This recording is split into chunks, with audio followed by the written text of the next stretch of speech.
shit supposed to go for real, like I'm just... Hold on. Girl, I'm dialing you. Ever since I met you, I've been all over you. Burberry, London, is a smell on you. Gotta keep it player, I can't get too comfortable. Hey, hey, hey, hey, girl, you know I'm jumping off the ropes. I ain't come to play, been a nigga since forever, baby, it ain't much to say. Getting to the skrilla every time of day.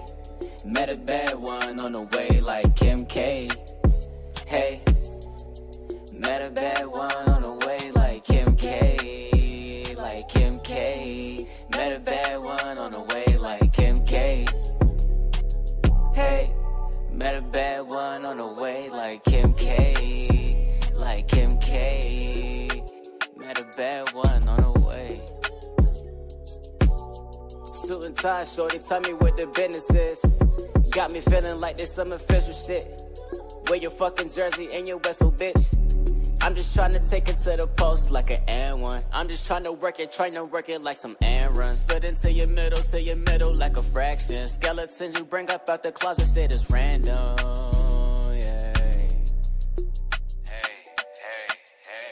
Shorty, you ain't even gotta do that. Thinking in your head that I'm big cap, no cap. Baby, I'm official as a visa stamp. Baby, I'm official as a cookie stamp. Baby, I got the piece with the cookie stamp. People's child, hey. Nigga really think I found a bad bitch. Nigga know I really was bad.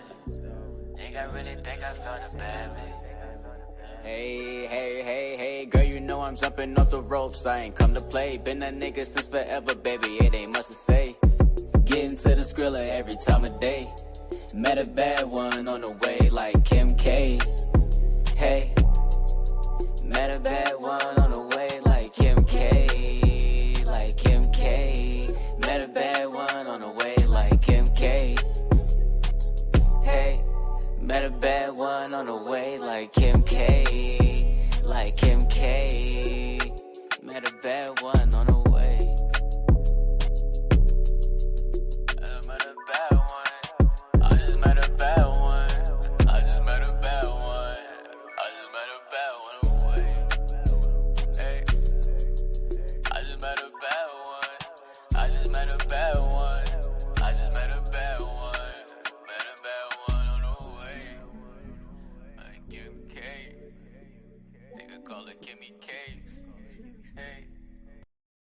I'm in Rock Squad up, Magi Archers in the building, please believe. Oh shit. If you ain't Sinetta, no time for that interview, dog. I put my shit out for niggas, I don't send it to blogs. Clan killer off the Buddha, not being discreet. One puff, this big pops and projectiles. Between the sheets. Sun run, cold game, bring your cleats. The best flow blow, Eskimo, penguin feet. Don't need no blunt to burn. You run the turf with 10 niggas on the block. That's a punt return. Ayo, Dolomite prototype soldier with the solar light. Saber and he hold it like he hold a mic. Golden ice pendants. Sipping on that overpriced poltergeist spirits. Ripping at the open mic. Spoke the nice lyrics like mama moved mean overnight. Golden motorbike holding on some Tron shit. That nice neon kit is on it. The king's libation with exotic liqueur. The queen's vibration like a Sada Shakur. A lot of decor, imported foreign threads, they ain't got at the store. Nubian Kush, and black top pottery jaws, 39% THC, the quality pure. Old rappers try to spit, ain't hot as before. It's like I'm 5 flights above, bust the shots at the floor. Cats switch up their style when they ain't got it no more. Cause they gotta keep their product in stores to feed their kids. See what that weed did? The yes man agreeing on everything we said. I smell the mic like it's the love of my life. Don't get sliced and beat with the butt of the knife. Brother polite, I say I'm animalistic, cause I still be in the hood with my hand on my pistol. The Hebrews think I'm cannibalistic, E5 divination, channel the mystic, audio visionary. Let's play poetical Pictionary. Picture me burning down your missionary. Yeah, then I send you religion. That red dot on your head, that's Hindu tradition. Invisible, independent, intrinsic shit. I'll bring it all to an end with indivisible games. Charles Xavier, getting your brain. Mental anguish or manifesting physical pain. Wizard remains to dance in the chemical rain. Breathe slow, then I'm up out of this physical plane. Got military machinery that exercise, weaponized greenery. Shine at a jeopardize the scenery, son. Bruh, the beam 10 times your distance. Inclines convention. Stop rising with no trend line resistance. The parabolic breakout. I'm F-16 with the aeronautic fake out. The God killer. The God killer. The God killer. The God killer. It's the God killer. The God killer. That's who it is. The God killer. The God killer. It's the God killer. The God killer. The God killer. The God killer. It's the God killer. The God killer. The God killer. The God killer.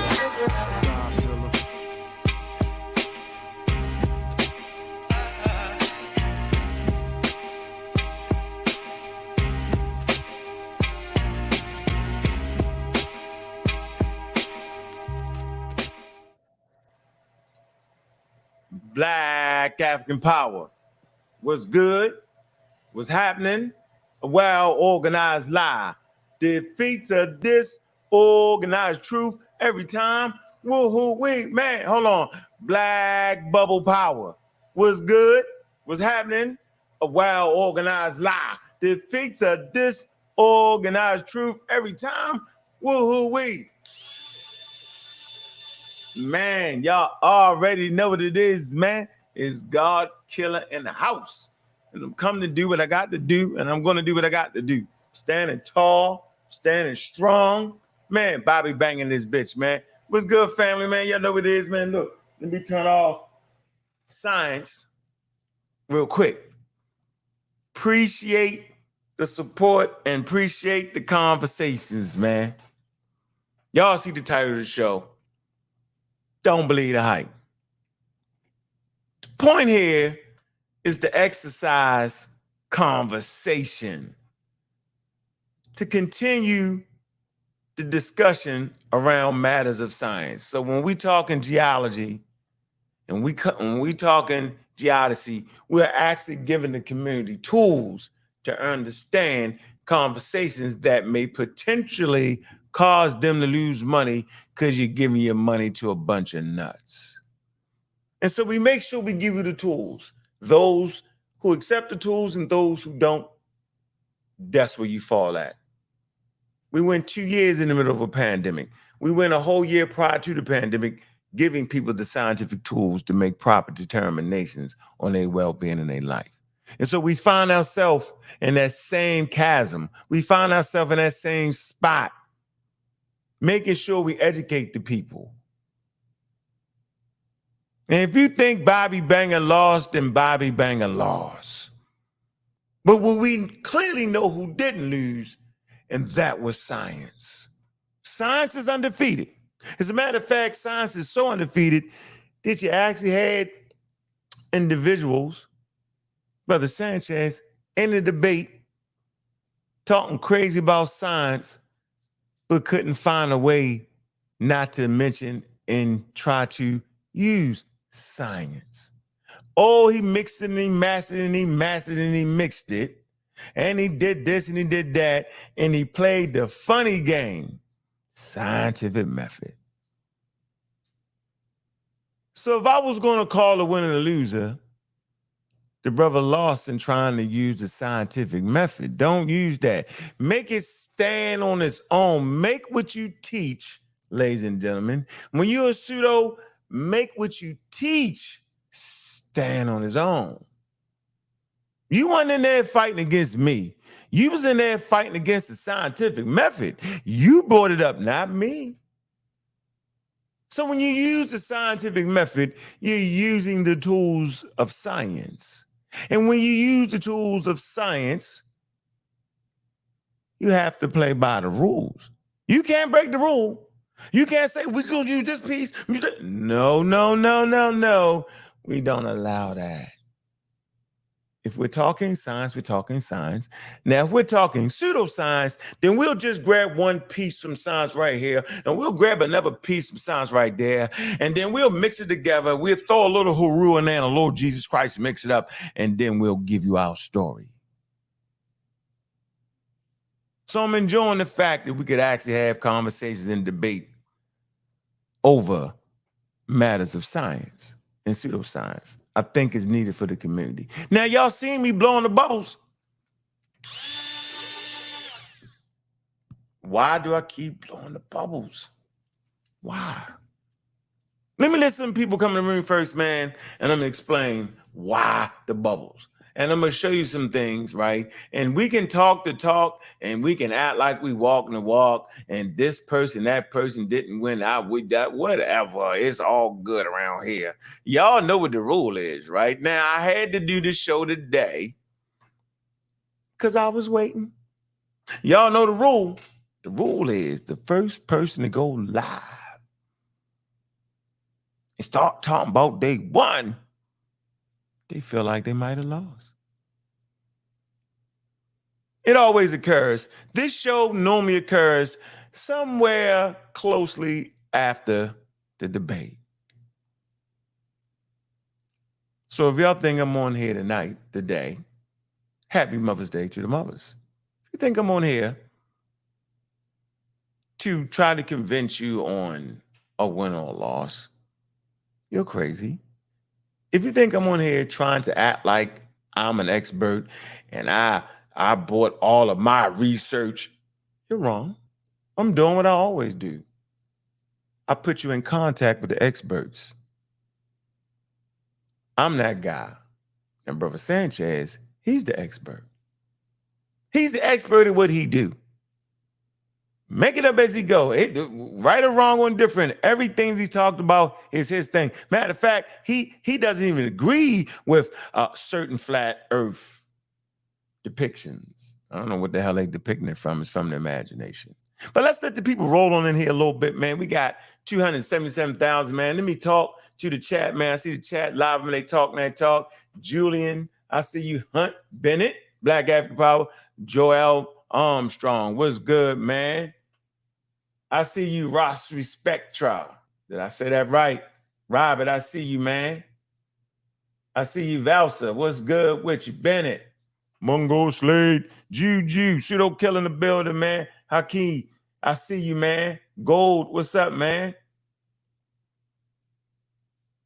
Miss Tiffany, I see you. Domo, one. Is that Domo? Goddamn, Domo did a spectacular job. I got a newfound respect for Domo. We got to have a conversation. Man did a good goddamn job. The shit was expert and it was professional. And man must got some kind of education behind him. You can kind of tell. Went to college somewhere. You can tell he made it past high school. You can just tell. The decorum was there. The command of the audience was there. The words spoken properly, the putting things in proper context, the measuring, the keeping the balance in the discussion, the way he did it with ease. He was by far the best moderator so far ever in the House of Consciousness debate. He has raised the standard of what debate is, and we appreciate that. You can tell he must have been in some kind of debates before. He might have been one of them guys on the debate team. You can just tell the way he did what he did. He had some work in that. You don't just pop up out of nowhere and do what that nigga did like that. Won't fool me. But shout out to Domo. Podcast, I see you. When? What's going on with you? What else we got in here? Anonymous Preem. Man. Bond Dog. I see you. Big Stagai. Chad, I see you. TFT. Internet. What's good? Denzel, what's up? Mind Elevation TV. Elevate your mind. DJ Govan. I see you in here, man. I see the stars out tonight. Y'all see this? We see it, man. No Saint Pseudo Killer. What's good? Ladosha. No, not Ladosha. That's Lakeisha. Hold on. Yeah, that's Lakeisha Dunn. Silent K. A meme. I ain't gonna say all that. So yeah, man. People is definitely in the building, man. Yeah. Hey, look. Shout out to Cute Butter. Got that scientific conference coming. Yo. Man, what's good, brother? I was gonna ask you earlier how long you doing, because I was doing my show. I was gonna beat the brakes off of Sanchez, or I wipes the floor with Sanchez. When you get it next. Yeah, that's what it. Yeah, that's coming up. But yeah, I'm doing an hour. I'm gonna do an hour and let you take the reins, bro. Yeah, definitely good debate, man. Yeah, it was an excellent. We don't have an opposing side. Based off your level of understanding science and the commitment to science, you would be able to understand that there's no opposing side to evolution. Creation is not the other side to argue. Flat Earth is not the other side to argue against geodesy and geology. So I was having fun transmitting scientific ideas. And this is the way we do it. We convey science and we get better at conveying it. And the only way you can get better at conveying it is to come up against some person that's anti-science. So we'll get better in these discussions. Cube does a great job. Cube's very, very technical in his approach. Cyrus B, they're real tech. They do real good. They do good work. They do good work in that. Good work. Good work. I like to simplify complicated ideas to try to make you bring it home. Buddy, you made a hell of an assessment there. So, first of all, only the pseudos is going to use the damn poll. The poll wasn't designed to actually accurately say who won or lost, but that's the thing they use. And I would use it too if that's where I was at with it. I got you. It's there. It wasn't a poll. It wasn't where everybody got the vote. It wasn't that. It was something that was put up. And shout out to the people that helped run the debate. That shit was flawless, man. That was actually my first debate I ever watched. It was actually smooth. Yeah, it was a good one. That was a good smooth. That was my first one really watching, like on a live time. Yep, Juju was in the building. Brendan was in the building. Miss Tiffany was in the building. Shit was flawless, yo. Appreciate that shit right there, yo. Teamwork is the damn dream work, man. Got a dedicated team to make sure we bring that shit right. But yeah, the polls was just that. I don't even think we got a final poll. But you made a point that was real interesting to me. See, people think we out here trying to win. Nope. Because you believe, right? What we want to do is we want to give people enough information where they can start to change the way they see how the earth looks. Just off of understanding basic scientific concepts. Based off of the misuse of scientific concepts, the earth starts to look flat and gravity disappears. I'm going to say this again. Based off of the misuse of scientific concepts and the misuse of scientific definition, I mean, you make your own definition up, you don't follow definition, then that earth starts to look flat and gravity fucking disappears. This is what happens.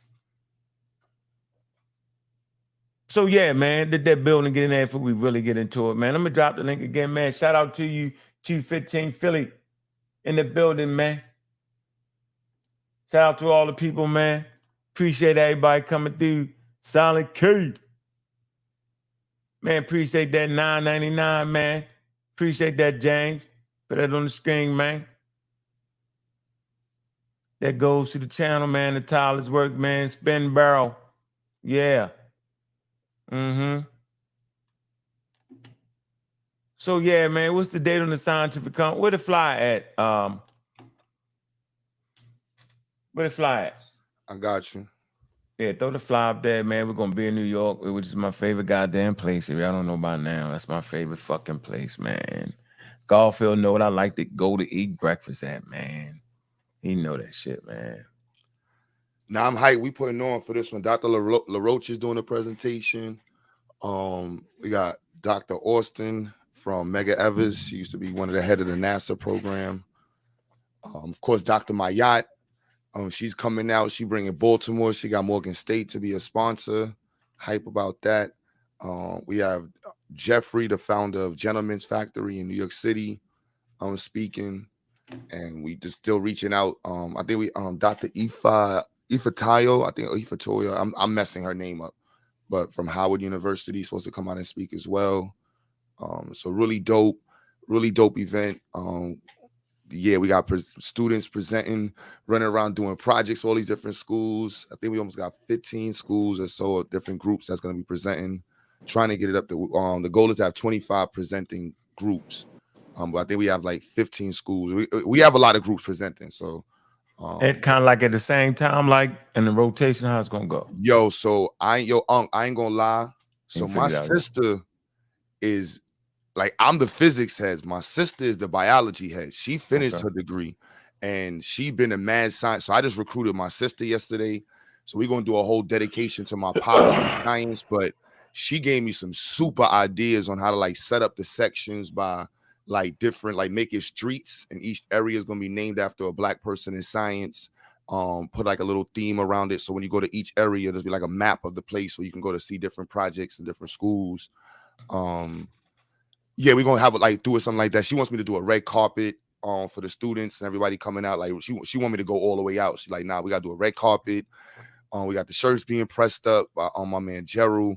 Sadnetta said he gonna come out and film. We got UK Films filming. Yeah, it's really looking dope. That momentum is climbing. Looking dope. The local RC store just donated they just donated a large remote control car. I forgot how much it cost, but they just donated a RC kit for this whoever like the top prize winner. We buying projects right now. We got multiple organizations involved up and down the East Coast. You know, Fathers Alive in the Hood, Man Up, George Macon, Ankh coming up from Atlanta, gonna be hosting. Like, yeah, I'm really hype about this. Like, it's gonna be lit. Dream come true, man. So we're gonna make sure that the community gets just a heavy dose of scientific conferences. I think it's important. It has high value in our community. I remember doing the scientific conference. It was kind of like a mix. And we was delivering the scholarship using science and education. And I remember how the pseudos was mad because I wasn't letting them speak. And that was when we officially understood we're not inviting each other to no damn where, because I'm not doing it, right? And as now we're strong enough to do shit and don't need none of y'all just acting crazy. We don't want y'all. We want your daggone kids. Bring your kids in and have a happy day. You don't got to believe it. Let them enjoy their damn self. Right? I know the pseudo killers got something in the works. Me and Kent been trying to bring the damn pandemic hit and wiped us out. We're going to have a conference in Atlanta based in science. The movement is growing, ladies and gentlemen. This is the fucking dream come true. Man, Q, where you at, man? Q Butter. Yo, look, I'm about to show you this the setup document, but look at these names right here, y'all. You know what I'm saying? Like, this is fire. The resume right now, confirmed speakers, is fire. This is what I'm talking about. Like, this ain't no small resume here, man. This is fire. This is fire. Fire. Dude, how long you been fighting with me as an atheist, and I've been promoting science, saying, come on, yo, I need you all the way, not halfway in, yo. You know, I always say, yo, you halfway. No, you giving them air. No. How long, Q? Be honest, yo. Now, you always say that. It's the community, you know what I mean? So it's a love we have in the community, and it's over time. So now that I think this is the time where people are really coming to space with understanding as a community. Like, I was even talking to a sister who was raised in it for a while. She was just telling me how her father is a mechanical engineer and he hated the community. And he blacked out one day and told everybody how this African stuff is trash and this and that. And it's like, yo, we need to promote science. He was doing this in the 90s. And so she's like, yo, that's who brought this doctor right here. This sister been doing science fairs since the 80s for Black people right here. This is her foundation, promotes nothing but scientific literacy, connecting students of science. And let me show you it. This sister right here. So there's another science fair going down on November. So we connecting this all together. And she brings, look, African Science Competition 2023. So we promoting hers right after hours. So now you see we got a whole lineup. So now you see next year, you got hours in the top at the beginning of the year. You got this one at the end of the year. And we're going to keep adding more and more and more. Yeah, we're going to have, it's up. So, all right, let me share this. Let me we got that. Give us the dates. Did you give it the dates? June 10th, Restoration Plaza. June 10th. Yeah, man, I'm going to have fun. I'm being that motherfucker tripping. Enjoy that, man. Really am. Let me share the screen. Let me see. Again, shout out to Dr. Mayat for making sure it's a full plug. Yeah, boy. What? Look, man, we come right here. So I like to always start it off with this right here, man. Because this is something, man, I sink my teeth into, man. This is something I'm very, very, very, very proud of conscious ingenuity, man. I'm proud of that. You know, it's hard to fight back the damn tears just to see how far we done came, man. Just to see this sister take off, man. Just to see crazy ass Cube just take it, like, that's just crazy to me. That's just dope. You know what I'm saying? To see, people fighting for this man. Like, just to be around these brothers and sisters, man, is really fight, man. The whole pseudo killers, man. Just the full support, and we're gonna talk about that today, right? Let's deal with our program is while y'all tripping. What is conscious ingenuity? What is this thing that pushed the sister to support me and to support Cube? This educator, this high-level thinker, this person that brought herself out the street to now educate the babies at high levels, and not just doing it with her damn mouth, right? She put me in position to help feed my damn family, bring me in to teach her damn class, college, high level, university, to give them some STEM, high level, to help Brother Cube in his endeavors in science and pushing that and making sure he's straight. We say, me and Doc said all the time, ain't nobody never gave us nothing. We had to fight for a tooth and nail. Right? We done had to go through a whole bunch of nonsense. White man this, y'all trying to this, just craziness, yo. And the real love. And then we got to fight all the Black groups, which is wild to me. Claim to love Africa, we fighting them. How? Man, this has been a hell of a journey, man. Cube been there from day one, right? Like, oh, non-believers, you get beat for that. You get beat for science. It's crazy. You get beat for the things that can be potentially successful if employed right. Crazy as hell. So conscious ingenuity is the 12th grade program that utilizes STEM, science, technology, engineering, art, mathematics, to build character. That's right. The Bible ain't the only thing that could build character. Unc, you're not showing on the screen. You're showing a shot tower. All right. Yeah, I wanted them to get that object getting round real quick. Let gravity show them what it is. Warm them up. Warm them up. Art, mathematics, to build character, confidence, capabilities. Our community think that you read the Bible, go to church, you build a character, get confidence from God, having your back, capability, all that. No, there's other ways to do this, Black community. The aim of the program is to what? Cultivate a new generation. This is what we're doing, of people who value and operate with high character, as well as possess confidence in self. See? Science will give you confidence in self. But I thought that Africanness will do. No.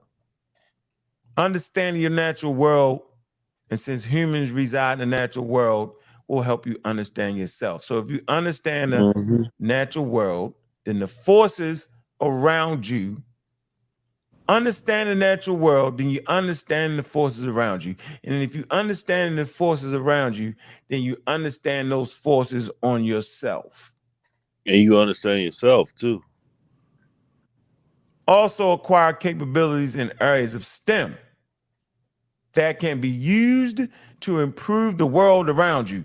What is the world around you? The world around you don't mean to run all to Africa somewhere and save them, or run to Europe somewhere and save them.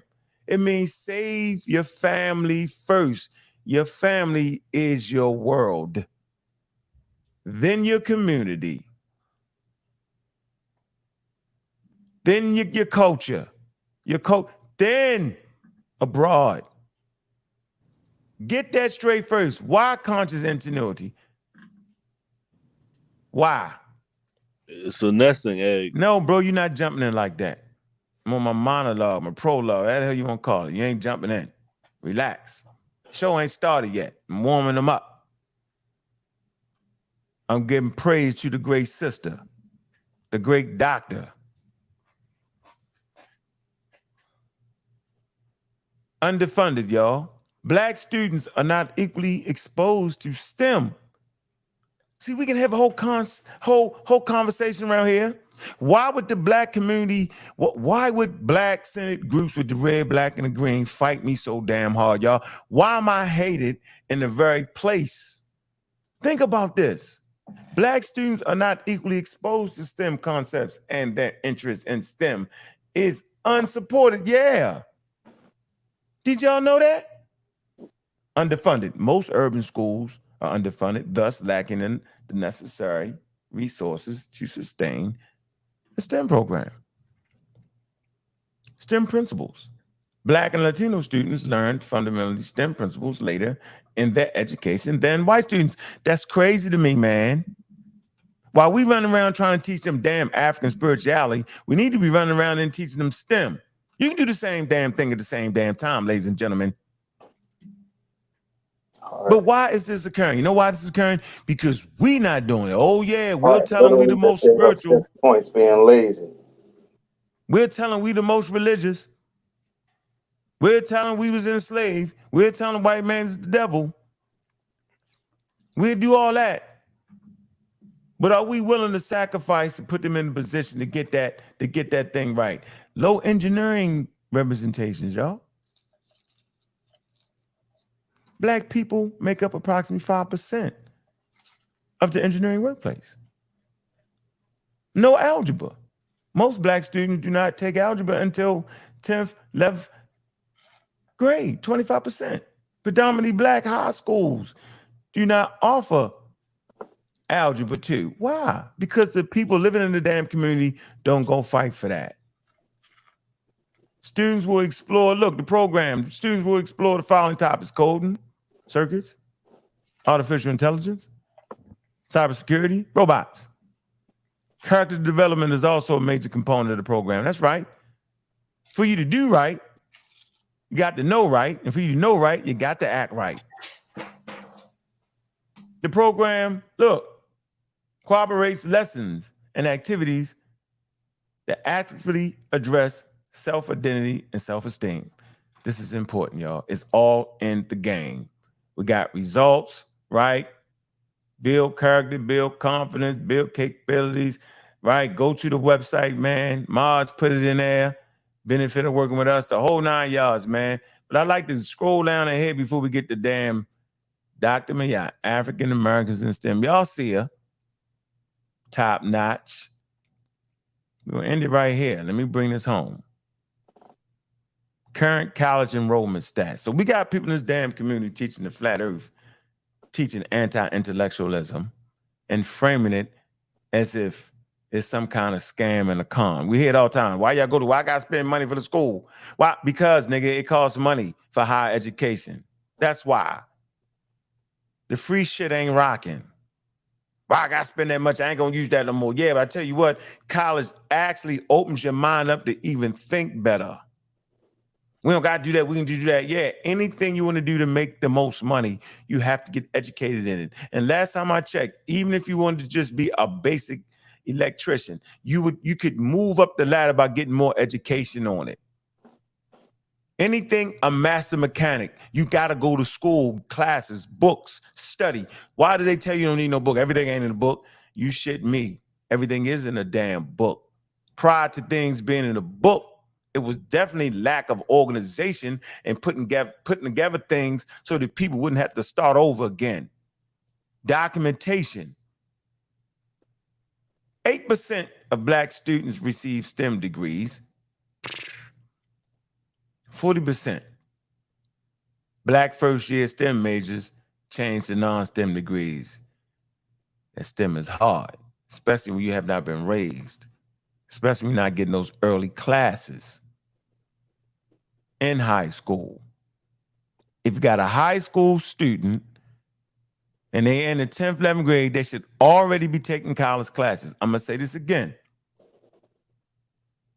If you have high school students, they should already be acclimating themselves and taking college classes. The college classes they take in high school will go towards them going to college. It will go towards their college degree. It's a hell of a nice, smooth transition for them. Get their feet wet, see that it ain't as hard as everybody acting like it is, and push the pedal to the metal. Look, percentage in the STEM field. 69% is white people, y'all. White man. See what I'm saying? 13% is Asian and Asian Americans. 9% is Black. 7% is Hispanic and American Indian. Alaska Native, 0.3%. We here to stop all that, man. We're here to change the dynamics, man. So this is why we had that debate yesterday. It wasn't about winning or losing for me.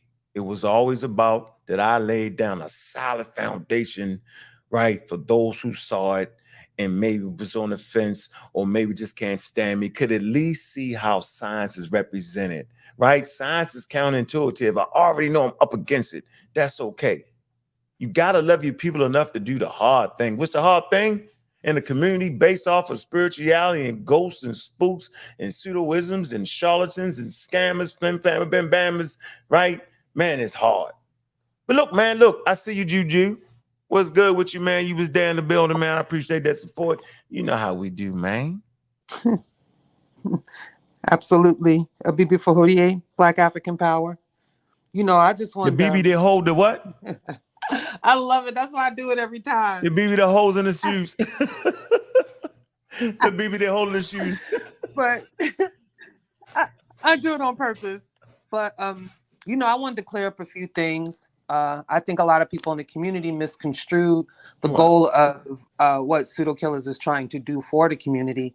You know, and I love it. People think that we were so, you know, bent on winning, quote unquote. But of course, they don't understand, you know, you have a methodology and, you know, you do things differently.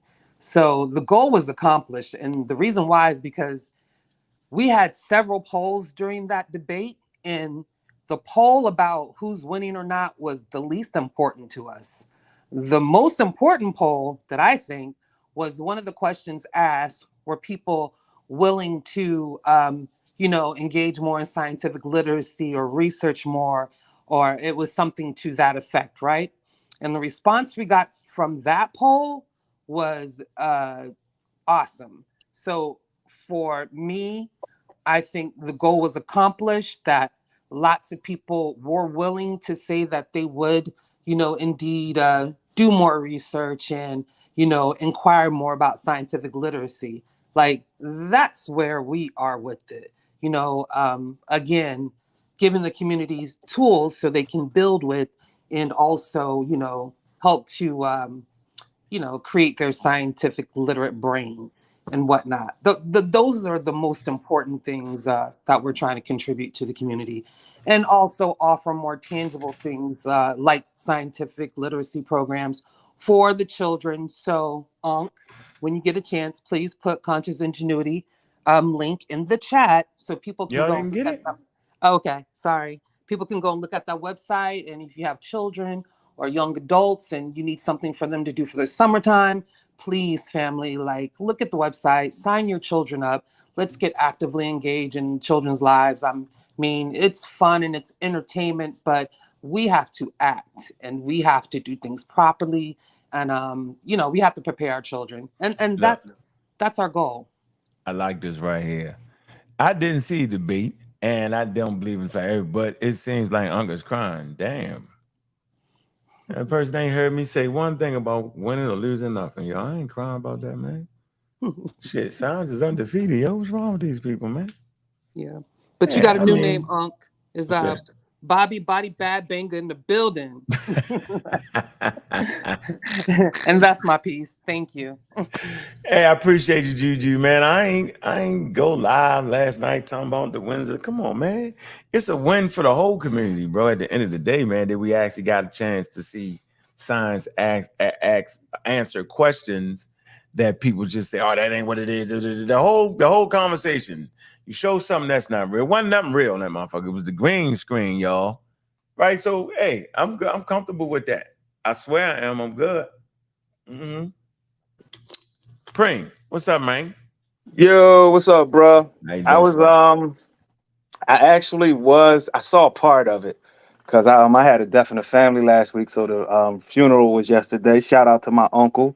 Man, That I was my hear that. man. But I did see enough. I saw enough I just really wanted to get an idea. I think we already knew that going in, the win the win percentage or whatever was already going to be predetermined by who was in there. We kind of got a good with the back and forths that we was having leading up to the debate. We kind of got a good idea where people's heads was at, and we kind of knew what was going to take place. We knew there was no factual way that you could take a flat earth stance and win a debate, and it Right, was pretty much always going to be about indoctrination.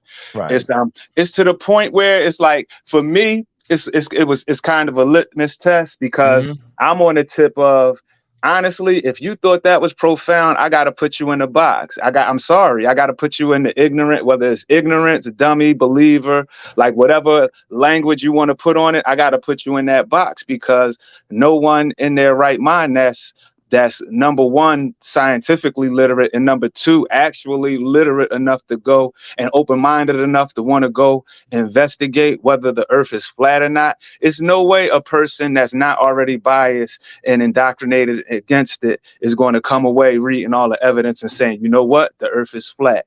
That's a serious cognitive dissonance. And like I said, and we kind of in trouble if that's the status of this quote unquote conscious community. I got to start calling it the unconscious community, because it's all religious based.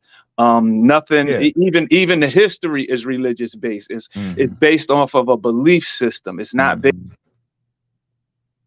Thing went out. Preem. So I agree with Preem, and I think he said it best. Like the conversation was already predetermined, ladies and gentlemen. And if y'all know me by now, I don't even engage in conversations that's not already answered by science. That's my methodology. That's why I ain't lost yet. It actually has nothing to do with me, but all to do with what I choose. So I choose science. And all I gotta do is convey the ideas of science that has already addressed it. Is everybody else trying to get past science? And that's what y'all gotta know. So it was a win for science yesterday. He at no point was he ever fighting against me. Right? Anybody can say what they want to say. Let me show this real quick. I got the space age African in the building, man. I like to show y'all something here, man. All right. Oh, no, I need to play hold on. Probably need to play the green screen. All I see you know Saint. What's going on, man? Yeah, I'm here. Buy me some time. How you enjoyed? I'm not sure if you was at the debate or not. Yeah, I was there. Yeah, how did you enjoy the conversation, man? It was a good debate, but I get frustrated, especially after with the questions and answers that come in. Like, for instance, I noticed every time Q Butter asks questions to Brother Sanchez, he only takes maybe one question and he wants to get out of there because I feel he fears him a lot. Like, he doesn't want it to keep going. And the other thing is, like with what I told him last night about, he basically when he was talking about you couldn't talk to the moon on a radio, he was acting like they were on some walkie-talkie 10 meter, 11 meter radio. I don't know if he doesn't understand that there are different radio waves that travel differently. I don't know. But then he says, well, prove it. The problem I have with him saying that prove it is you could prove it all day long. I can take him somewhere, show him, hey, this is, and he's still going to question whether, unless you put him on a radio signal, if that were possible, and send him to the moon and back, he's not going to believe it because he's got his doctrine that punches a hole in some of the stuff he was saying. And that's what kind of gets frustrating with all these debates is nobody's really there. The people who are debating aren't really there to give anybody any kind of, basically, I learned something. I didn't know that. They are just going to defend their position. Correct. And he's really good at his position as far as he's got all the slides, he's probably done it a lot. And so he's used to hearing the normal questions. When it came to me and radio waves and things like that, he really didn't have nothing. So all he said was prove it. Yeah, you got him. How am I going to prove it? I can show him I can show him articles. I can show him people doing it online, but short of actually him understanding how things work. And I don't think he wants to do that. You made a good point. You said you've been doing it for 30 something years. That's kind of the field you kind of work in. Am I correct? I was an amateur radio, a ham radio operator. I've had my license for 30 years. So you just did that shit for 30 years because you was a clown. Right. and it's that type of response that we get over and over again. Look, listen. If we want to play, I like to have fun. So let's have fun here. Let me show you something. This not me. This is coming out of his mouth. Look, we're gonna do this real quick. All right. I just want y'all to hear the answers. Let y'all determine. This is the answer. Look, it's endless conspiracy, right? It's not a scientific response. It's just endless conspiracy at this point.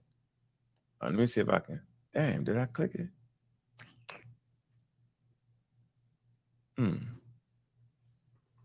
Hold on. All right, there we go.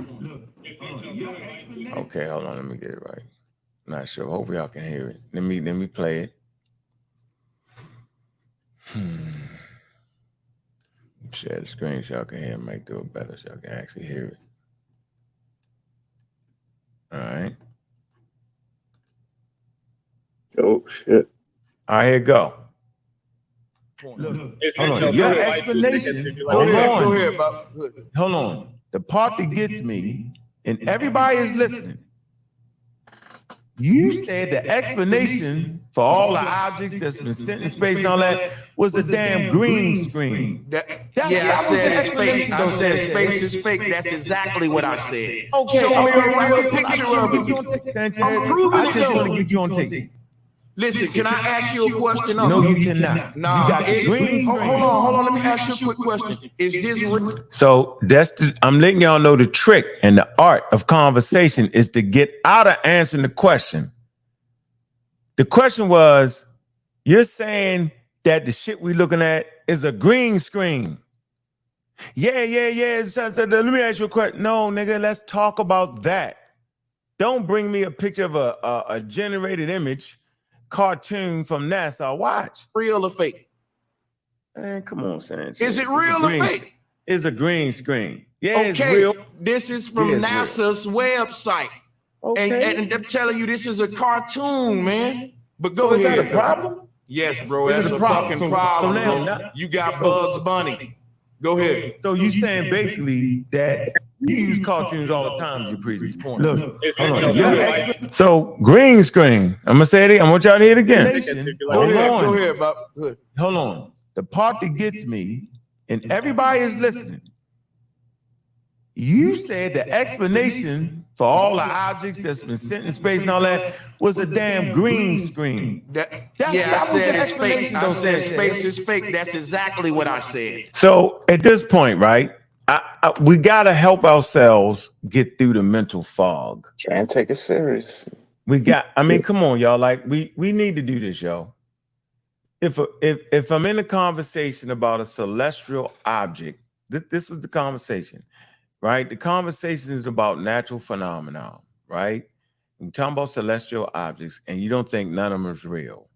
How can we really have a conversation? You're having a conspiracy at this point. Right? Did he say space is fake? Yes. Yep. Yes. What am I supposed to do with that? How am I supposed to beat that? How could I ever beat that? Think about that, yo. It was no way for me to win anything. If that's what we was doing, if we was judging the contest, nigga, ain't no space. Then this the even better question. Yo, why you fight with me if it ain't no space? The law of Sanchez, density. You could have beat that with a GoPro. You could have beat that with a GoPro, Ankh. You know, the flat earthers have sent up GoPros to low Earth orbit, where they can see that there is a such thing as space. There's several videos that's out there with people just that's sending not what I'm GoPros saying, up. Kemet. You see, you trying to be over intelligent to a stupid ass situation, yo. But he was using a spheric model, though. No, I'm saying if he says there's no space, no. If he says there's no space, he's a nut.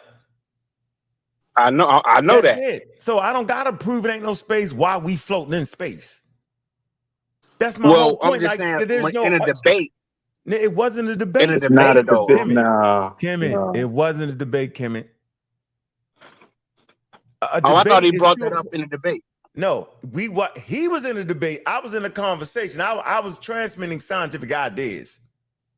It's called a debate, but a debate when you have two opposing sides and they present it. There is not an opposing sides to the size and shape of the earth, dog. And if you was to have an opposing side, it has to take place in science, not in the realm of conspiracy. And so this is where I'm getting everybody mind to be at. So we get, never acquiesce to a faulty premise. What's the faulty premise? That there's actually an opposing side to understanding natural phenomenon outside of science. See? That's the faulty premise. And once you feed into it, then he can throw in green screen. Watch this.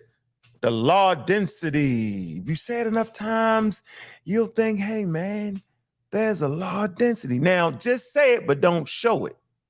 Just say it 1,000 times. Say it. Density law, density law, law of density, law of density. Then the Dominions start saying it. Law of density. Ain't nobody looked it up to see, is it really a law of density? Nobody looked it up. There is not a such thing as a law of density. Go ahead, No Saying. You want to say something? Yeah, and also there's a few things I saw that he did. A few things, and everybody up here I know understands some of the, like for instance, we need to stop saying because he was in the Air Force somehow that gives him expertise on this. Because I was in the Air Force, and the community college of the Air Force, most of their credits don't even transfer to a normal university, okay? It's more like professionalism, things like that. So he uses that to bolster where he's Hold on, you can say that again. That's fucked up. You guys, that's fucked. I'm not even that's messed up. Say that again.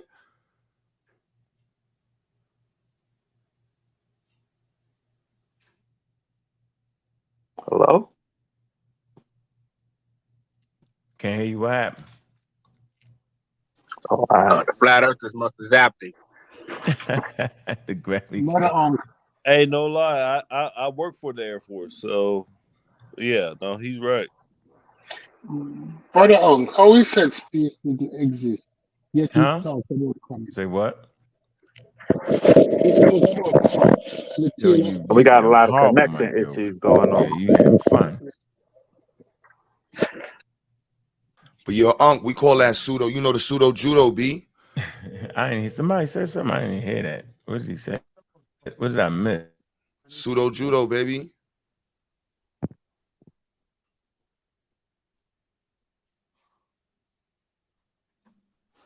But why ain't y'all had no judges? We good. All right, I hear y'all. So yeah, I work Hey, for the Air Preem. Force. Yo, Go ahead. Go ahead, man. Had to come. Hold on one second. Go As ahead. a network engineer, what's that? and I don't even know what's I ensure that the people who are in the planes have a network connectivity and can make the communications that needs to be possible back down to the ground. So I can tell you for a fact that the people in the Air Force, besides Sanchez, do understand that the Earth is round.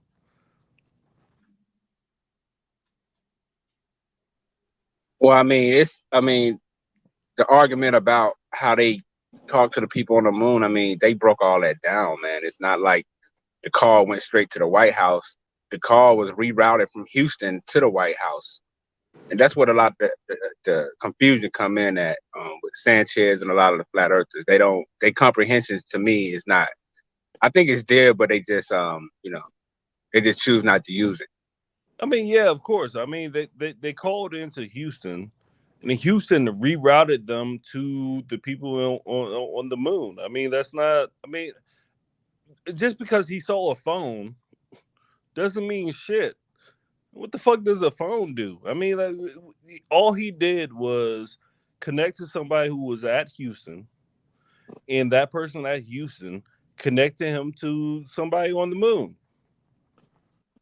Man, I realize we've been giving these people too much credit because, like, they're being willfully ignorant. They are not really listening to understand. They just have their talking points. It's almost like having a political discussion instead of a scientific one. They just have their talking points and they're going to stick to those talking points. And then as soon as you hit them with with a shot with that left hook that they didn't expect, it's deflect one by saying that the proof isn't real or what you're talking about isn't real, and then it's to deflect to some other one of their other talking points that they are more well versed in. It's just like once we understand that, I think it's going to be we just got to treat them like the same way we would treat a religion. Like, we got to treat them like we treat the Israelites when they start talking their nonsense, or the Abos. I'm an It's really the Israelite. I same beg to energy. differ right there, but But I think you may.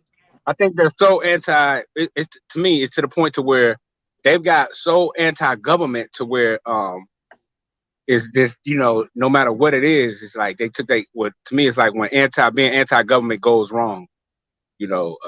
To me, that's what it is. You made a good. I think you made a good point, but I think that it is not just political, but it is also religious. A lot of this is religious. A lot of this is doctrinated to make them feel as though what they understand to be the truth is the right way to go. I mean, I think what they do is they decide what is the truth, and then they want to make some type of scientific evidence to prove it. They're not using science and then proving something.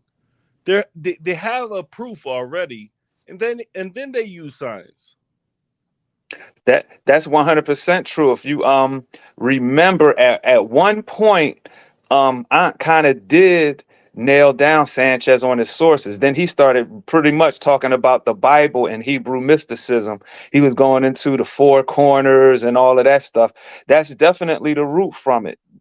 Because when you come from a tradition that says, well, my God is the one true God, and the book that he left is 100% actual fact. And then you're going to once you get in that belief, the next step in that belief is trying to prove it to other people. And that's kind of why it takes on a religious movement and character, and in a way that they debate. It's almost like Jehovah's Witnesses knocking on your door.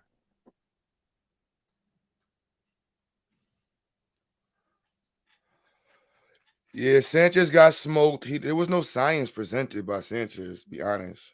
None.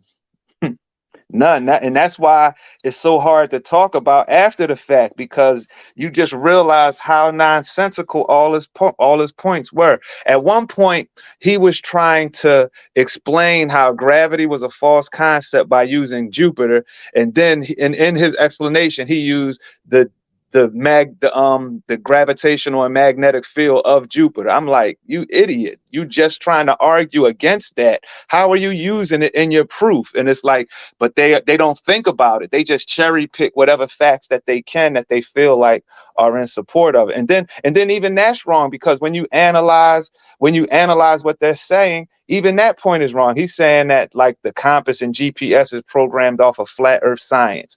And he just leaves it at that. No proof, no explanation. And that's just really what it is.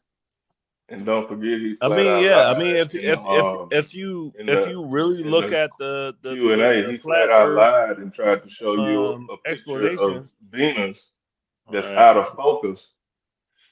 You know what I'm saying? He flat out lied and tried to show you a picture of a planet out of focus, and then say you can see through it when it's not even in focus. So that was just a flat out lie. Period. You can't defend that. I mean, everything he did was unscientific.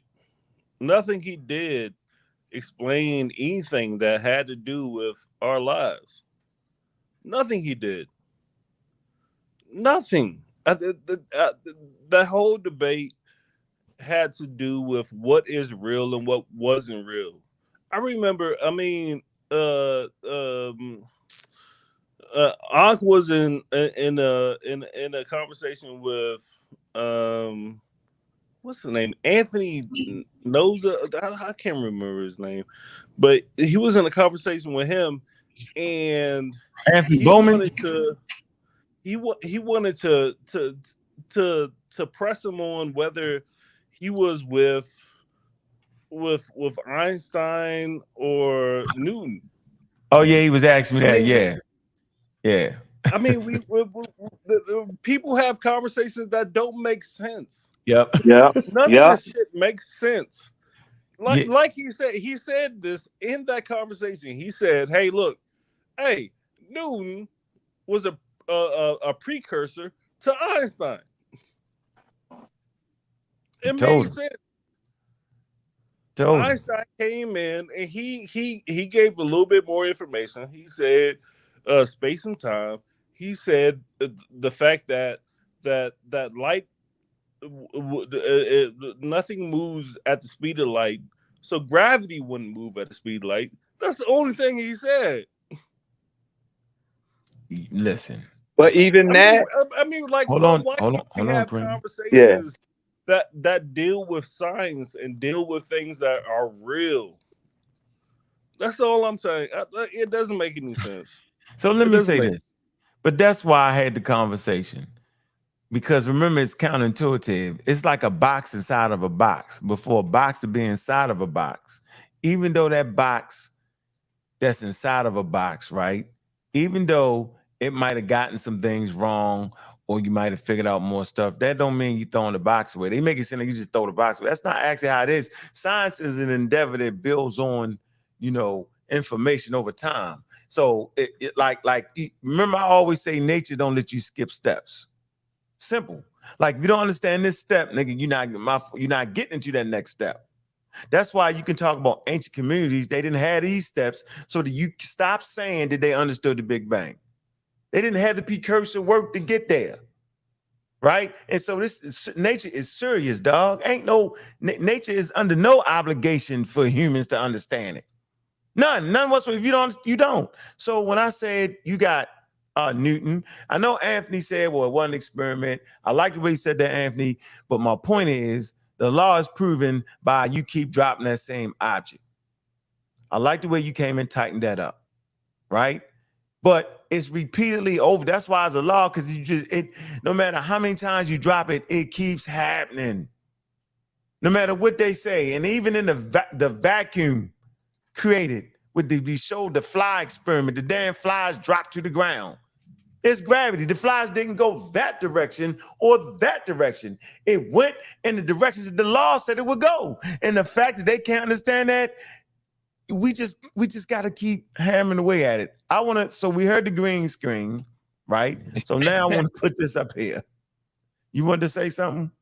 No, I'm saying it was crazy because he kept mentioning when you already broke down the vacuum don't mean suck. He kept breaking that shit down like it was actual vacuum cleaner or something.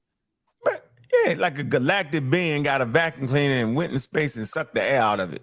Yeah, like Earth inside of a Hoover. You hear me? We're supposed to pull up Spaceballs, man. When they actually had, remember they had that in Spaceballs, the movie. They had the big ass robots with the vacuum sucking the atmosphere out the planet, son. You was horrible. You didn't send it. You didn't give me no help during that debate. You gave me one question. You're horrible. I'm not listening to my friends. None of my friends text me. None of y'all. I ain't want to. I sent you mad text. You know that. I was in the building. In a bit. No, saying ain't none of these nobody. You had it covered, bruh. He was by himself. You had it covered, man. I was like, damn. Brendan was, I don't know what, but everybody was too busy. I was like, what? You know, because normally I have, somebody to catch this. People were sending Sanchez shit, screenshots and shit. They was, niggas was like, they was into the conversation like this. I was like, I ain't got no text. Oh, you wild. I was texting you mad enough. When he pulled up. Sean, when I didn't know, Sean will always got my back. He'll throw me down. I was like, not even, I say, oh shit. But you know what? Everybody had me so prepared, though. That's wild. They was like, look, nigga, I mean, the whole pseudo community had my back. I mean, the whole community of skeptics, like, just the work that was put in to make sure I ain't going there and be a nut. Just the work. I just want to say this, man. Let me show y'all some of the work real quick, man. So y'all heard the green screen thing, right? Let me show you this work right here. So I ain't getting no text on the damn debate. The cube at the end. Don't make me read the cube. Yeah, I was texting you. Look, density is mass divided by mind. What is density? Oh, look, the Milky Way is 12,000 light years thick. I sent you that one 3 times because he kept showing you the flat Milky Way. I'm like, yo, bro, the Milky Way is 12,000 light years thick. I said it. I ain't say it that way, but I was like, come on. Now, don't say you'll text it. Look, Cavendish experiment. Cavendish experiment. I was texting you mad, but you know they be going in where people be texting you during the debate. So I was like, I ain't gonna say nothing about it. I ain't getting no damn texts during the debate. Shit. None of y'all. Everybody but Cube. Cube the only one texting me. Look. You had him, bruh. Come on now. Forget y'all. Forget y'all. I ain't listen to y'all. Look, this is Cube. Look at 919. Now, I'm right at 919. I'm thoroughly engulfed. Density is mass divided by volume. All right, I showed that slide. I already had that. What is the volume of a flat sphere? He wanted me to ask. He came in on the question and answer part. So that first question I asked was Cube's question, right? Then he tried to give me the answer to the Chavez dish experiment, right? So y'all already know how I get down, man. Like, I don't gotta see one thing about science, right? Actually, Sanchez mentioned that experiment. He don't know. I actually wrote that down. He mentioned that. He gave up the answer off, not even knowing he gave up the answer in his thing, right? But for me, I don't want to talk about something that I don't know or didn't actually read because, in science, we don't got to front. We don't got to lie, right? If you just don't know something, you don't know it. And if you think me not knowing about that particular one experiment, because I showed you a couple, right? If you think that makes the whole earth flat, then y'all cheer and love that shit. But I'm not talking about something that I don't know, I've never heard about it. I don't have to. See, that's what people, they made a rule book. Here's the rule book. If you don't answer the 100 questions behind each other, if you don't answer this question, all of a sudden he's wrong about everything. That's how they got your mind. That started with Inky and them. Ask you a million questions. It started with the New Wapians. Remember, I was a New Wapian. We badge your ass half to death with a question. Pseudo judo, son. Pseudo judo. And if you get that one thing wrong, everything else you was talking about was wrong. No, that's an illusion, y'all. On the screen here. Well, for future reference, when someone do it in a debate, you just announce to the judges and the listening audience that what your opponent is saying is irrelevant to the debate. Got you. Thanks for that. All I know is, nigga, I don't know what the hell you talking about. Look, here you go. This comes from the Space Age catalog. All right. This is how prepared I was. I was able to show that the astronomy group produced pictures. We have a catalog. If you know anything about amateur astronomers and astronomy clubs, you got to have a catalog. Now, how do I know this? Because brother Anthony Bowman taught me this. I ain't know shit about that. Little did I know that Anthony talking me to death about the guy daggone, we need to do this, we need to do this, and the million years and this and that other. And I was like, man, yo, you way over my head. Hold on, yo, he taught me to death. The whole time he was writing me up for these moments right here to really get a better understanding of the cosmos. The man took pictures, excellent picture. The sun out. He took the pic. That's in it. Look, G2 population, 1 star, 93 million miles away. This ain't no green screen. Not unless they, every time you pick up a telescope, the green screen dive to you. If that's what it is that how the green screen come about? And I showed this yesterday, man. Shout out to Anthony, man. Maybe he can explain some of these pictures. He got his son looking through a telescope. That's my grandson now. So I tell you what, can you share the screen? You want me to go through it for you? How you want to do this? You go ahead. You got it up. You can go through it. But right, yeah, that's my my grandson right there. He's 5 years old, and that's one of my telescopes I have been mainly using, but I don't use it anymore because I got another one. So I just pass it down to him. That Dobsonian was impressive, son. That Dobsonian, I saw that. That was impressive. So Q Butter was impressed with that Dobsonian. I was like, well, I ain't got no space for that one. Yeah, I got that one. That was actually my second one, but yeah, you can go to the next picture there.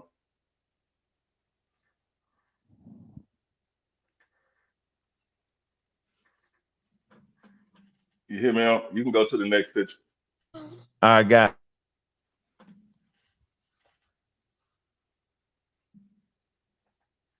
And that's a 5-inch Newtonian reflector. That's the first one I bought. That one, actually, everything I have pretty much up until the last one I got is for visual use. So you can go to the next one. Actually, you can get to the pictures though. Which one you use for the photography? I'm using a Celestron C6 right now. It's actually behind me if you can see my picture. That's what I use now with a Canon T7, and I also have a ZWO ASI 185 Astro camera. So I use two different cameras, but that's mainly that Celestron is the one that I use the most. You can go ahead through on. Fire, dope. Yeah, that's the Dobsonian right there. That's my baby right there. That one there. I saw that last night. Pictures with it. Now, what you say?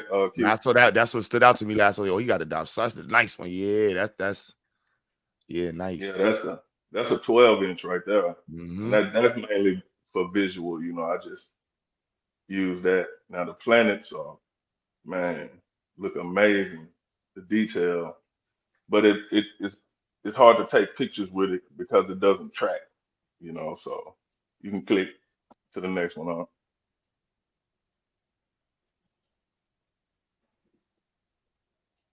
Now this one here is 102 millimeter refractor. So it uses glass lenses.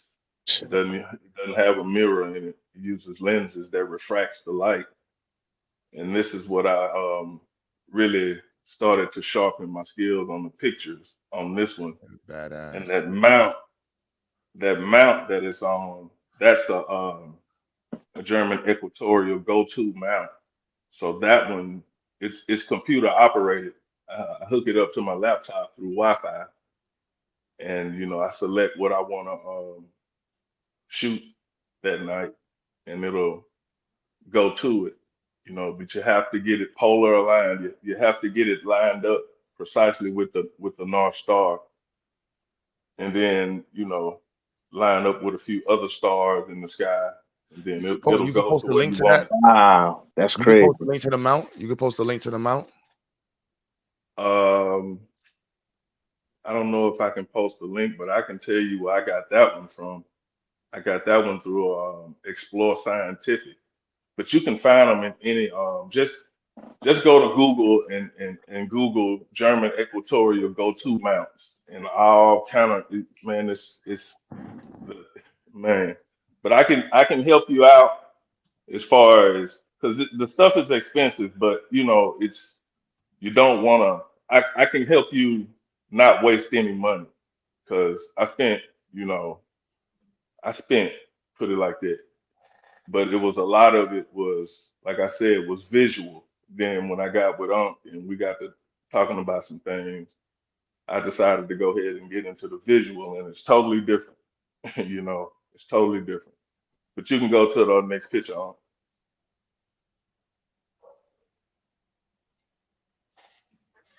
Okay, I took this picture just with my camera alone, just a regular Canon T7 and a 85 millimeter lens on it. And I was able to get the whole constellation of the Big Dipper. So that's what that is, the Big Dipper. And a lot of pictures that I took of different galaxies are around the Big Dipper. And I'll explain that process here. You go to the next one on. Okay, this is what's called the Horsehead Nebula and the Flame Nebula. And that star right in the middle, that's the tail star on the 3 off of Orion's belt called Alnitak. And if you look to the right there, okay, you see all the red in the background, that's hydrogen gas. And if you look to the right, you see a little dark spot, it looks like a horse head. That's a cloud of dust that's in front of a cloud of hydrogen gas. And down here, if you go back to the center, down to the left a little bit, you see that big cloud there. That's also a nebula with a line of dark dust in front of it. So a lot of these things, they get their names by what they look like. Excellent pictures, bro. Excellent pictures, bro. You can go to the next one. I appreciate it, bro. Now this is the Pleiades, but for this catalog, it'll be called the Dogon. And this is an asterism that's within the constellation of Taurus, but it's normally in the western sky in the spring. And I say the Dogon because they use that asterism as a way to tell when it was time to plant. Anthony, freeze. And just for the listening audience, man, this is from our catalog.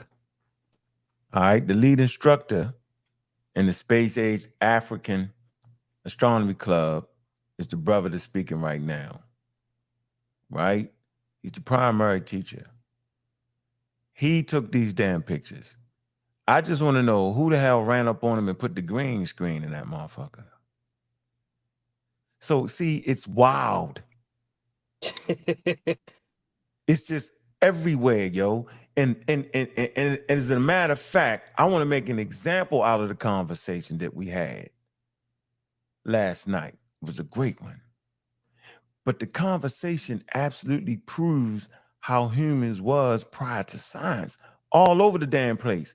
Incoherent questions or don't make no sense. The flat earthers prove why we need science. Sanchez has his own science, y'all. Why use the word, bro? Then he says the flat earth. How? We know what the earth is. It's been established. It's part of established wisdom and knowledge. How? It's everywhere. He grabs from here. Bah, bing, bing. Yo, he's fluent at that. Trust me, fluent, top notch. So the very fact that I was even able to stay in the building and be right there with him, yo, man, come on, yo, that shows the power of science. The science kills all that. That's why we say you're a pseudoscientist, because you mix and imagine. But the people who don't understand science, they be like, oh, yeah, I'm trying. Look, we showing y'all something. This man right here is showing you pictures he took with his damn telescope. Where in the hell does the green? Is it a big ass green screen net they shoot? Oh, the telescopes are going up and they shoot the green screen net out. The same thing to make the ice wall disappear when you open your eyes. When you open your eye, when you go to sleep, the wall pop up. Then when you wake up, it disappears and we can't see it. When the radar goes across the earth, right, and measuring the size and shape of the earth, because they got that, you know, and the ice wall disappear and hide. Yo, do you know it's harder to believe the shit that he telling y'all than it is to just take time and learn science, yo? Do you know how many factors? Yo, go to YouTube and look up flat earthers. They all got their own thing going. So the conversation absolutely proved this is why we need science, because science forces you to work together. 1 + 1 is 2. In Australia, 1 + 1 is 2. In the ghettos of Baltimore, Maryland, 1 + 1 is 2. In Kenya. No matter what kind of culture you got, no matter how crazy white people was, no matter how many black people did this and didn't do that, and Uncle Tom didn't help slick, my skin color is better. The blue head, blue eyes, and the blonde hair. Germany, Nazi, Hitler. We got the master race because we got the biggest army and we attacking the world. None of that matters in science. You're still wrong, Hitler. I know you got a banging army. It's banging. I know you done took the Czech Republic. You're banging. I know you about to invade Poland somewhere, or even there on your side. I don't know. And the United States is sitting on the side while the Jewish community is getting herded into concentration camps because you got some wild ass pseudoscientific idea about eugenics and quote unquote the master race. You got sway in the world, bro. You fighting the Russians. Matter of fact, you got the Russians defeated. Matter of fact, you ran through that so fast that you got comfortable and you chilled out. This shit got went on your ass. That's why you lost, because you had them and you fought everybody. You ran out of gas, nigga. Your pseudo ass army ran out of gas. As big as it was, as powerful it was, back then crazy ideas. You had the science department, all that shit, and you ran out of gas. Wow. But none of that actually mattered when it came to science. Science is a great equalizer. Crazy. Anyway, go ahead, Brother Anthony. Please continue. Space Age African Astronomy Club. You know y'all can join, right? I got one request. We're gonna start request. going around to different cities, right? With the telescopes. You know that's what we're doing, right? Because see, we can do it. Tell Sanchez, check y'all outside and find a goddamn flat anything. Nobody seems to think that's important. Facts. It's the most why? Go ahead, though. Go ahead, Anthony. I got a request real quick, Anthony. While you showing pictures, I had a request if you could pull it up, show our picture of the green comet that recently. Oh, it's coming. It's coming. I thought it was pretty phenomenal. Oh, okay, yes, ma'am. Sorry. It's coming. It's in there. We waiting in line. There we go.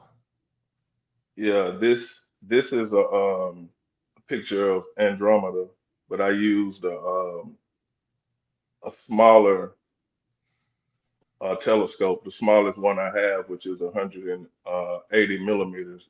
It basically looks like a camera lens, but it gives you a wider field of view.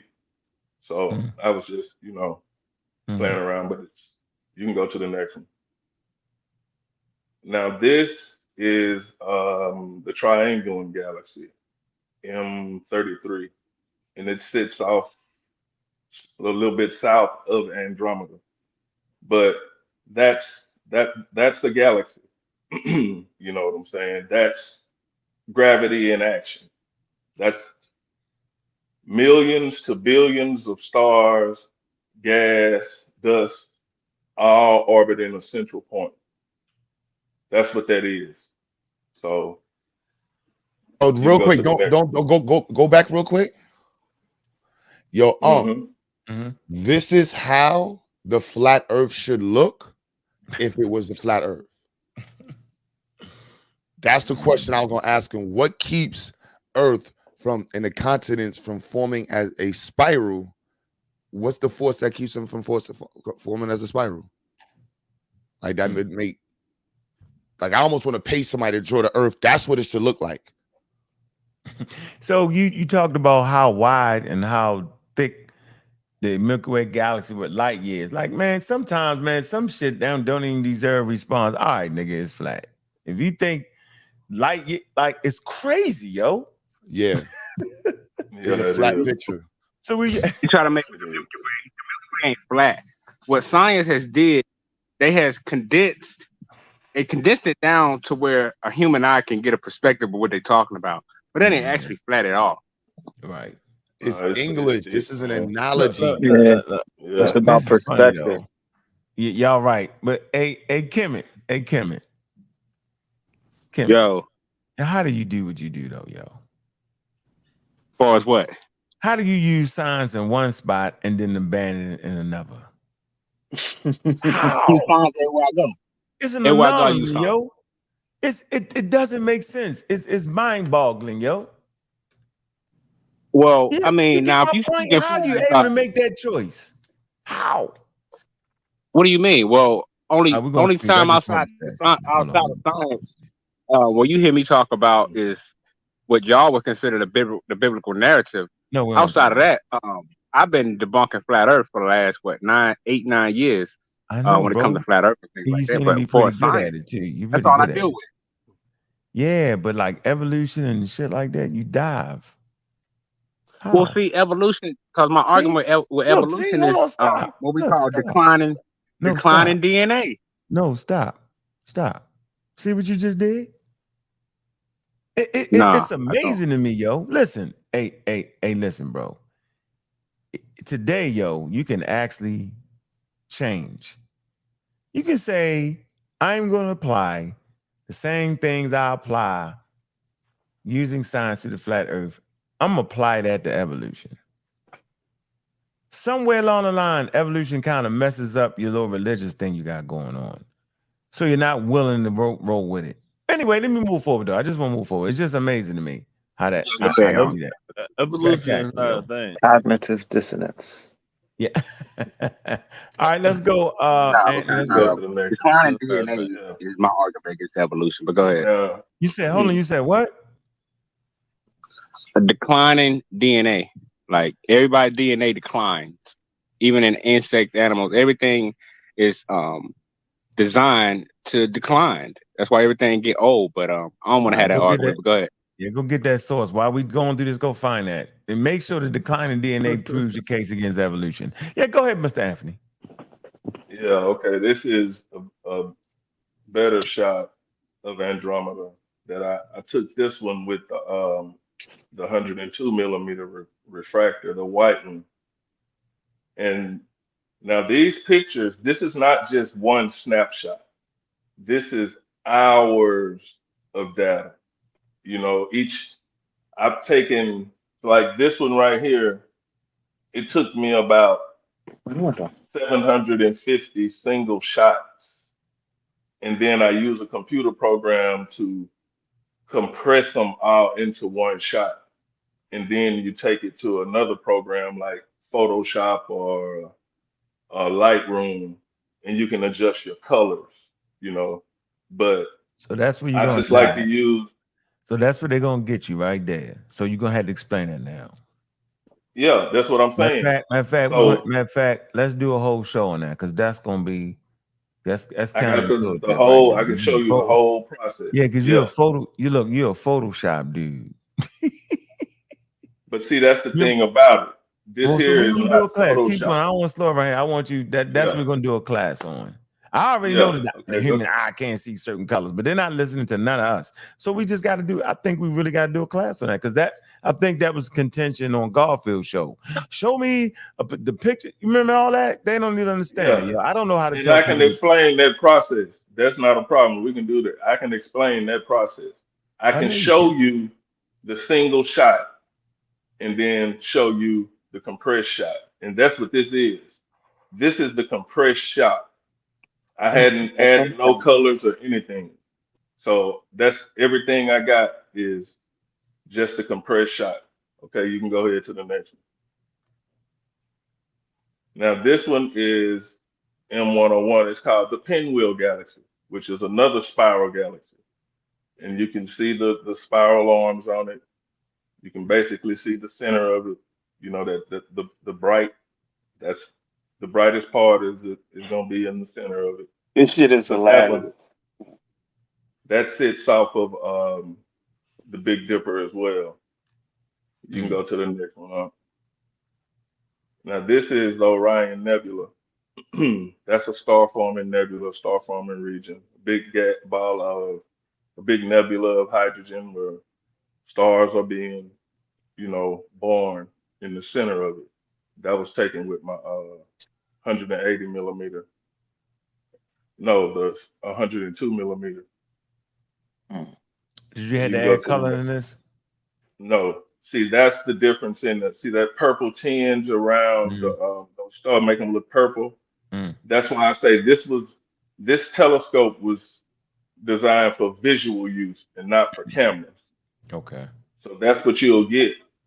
That's why I had to upgrade and get one that's actually made for a camera. See, that's the difference.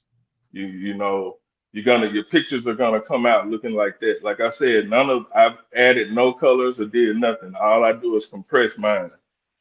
And that's what you're gonna get, that purple tinge around your pictures if you're using 102 millimeter doublet refractor because it's made for visual, not for camera. So you can go to the next one.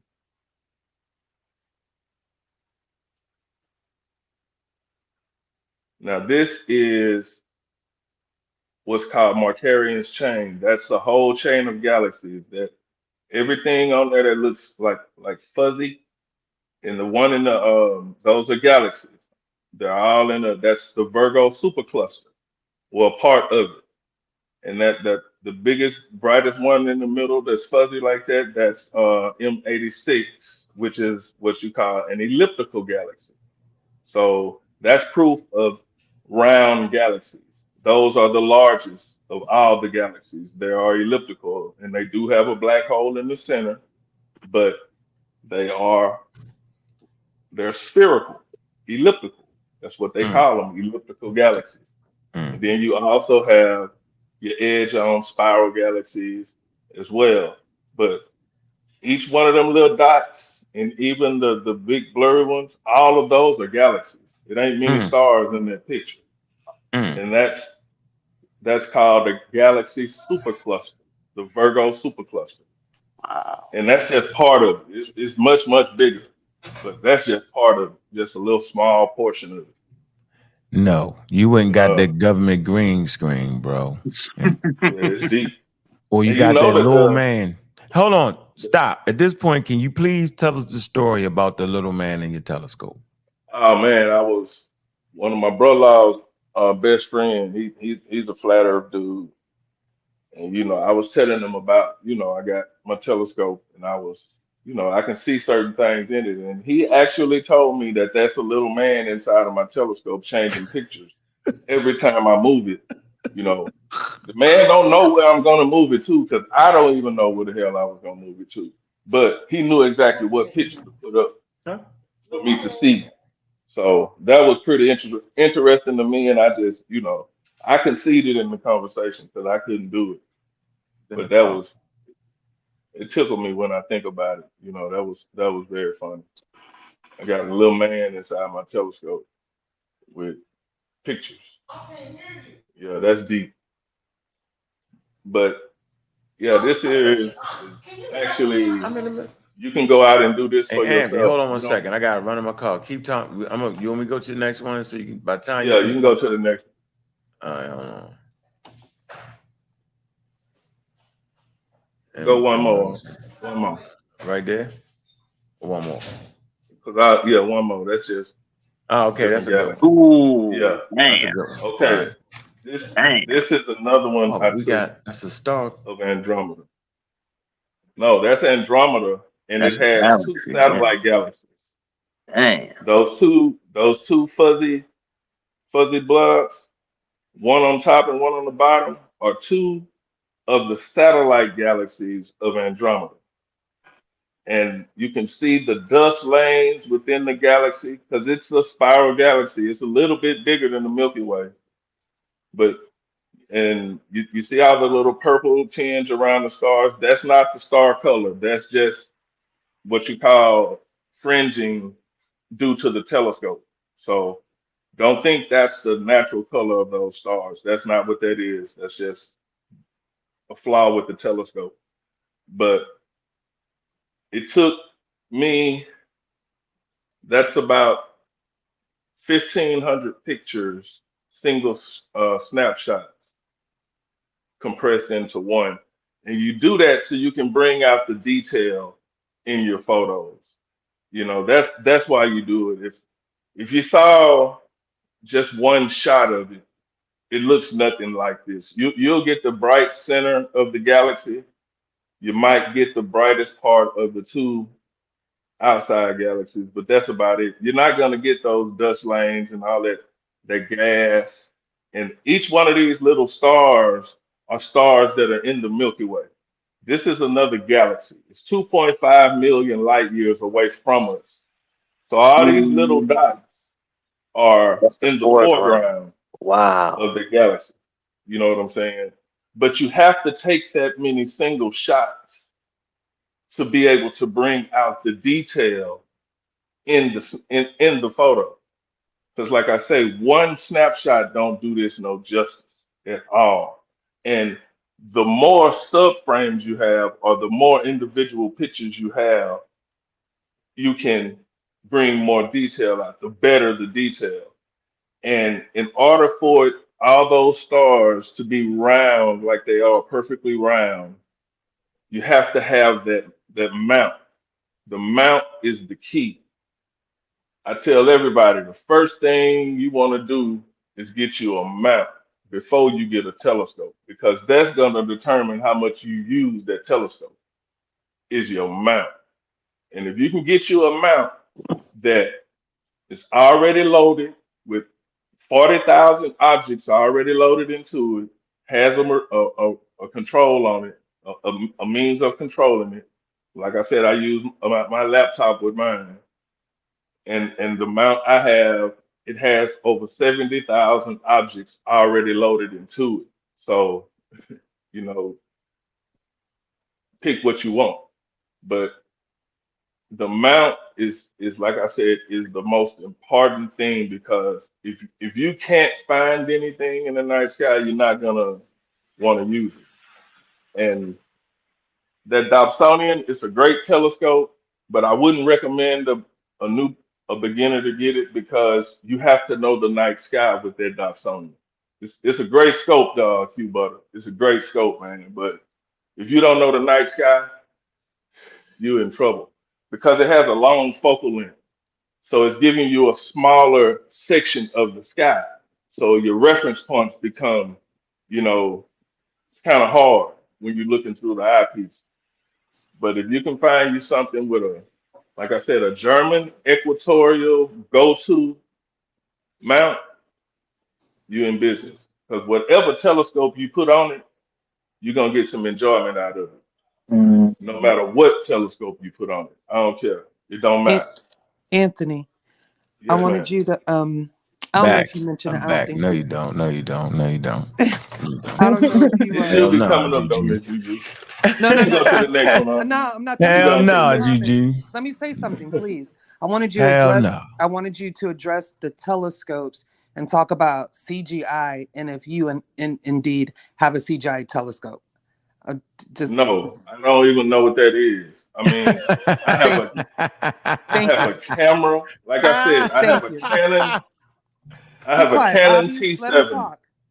I have a Canon T7, which anybody can go in Walmart and buy. Anybody. Right. I have. So thank you. Well, it's some things that was said in the chat, so I just wanted you to clear it up for the people. No, that those. Hey, I ain't cleaning that like up I for said, nobody. I'm down to teach anybody that want to know this. I can help you based off of my struggles. That's what I can do. I'm willing to do that. I ain't with the foolishness. You know, I got if you don't want to believe it, fine.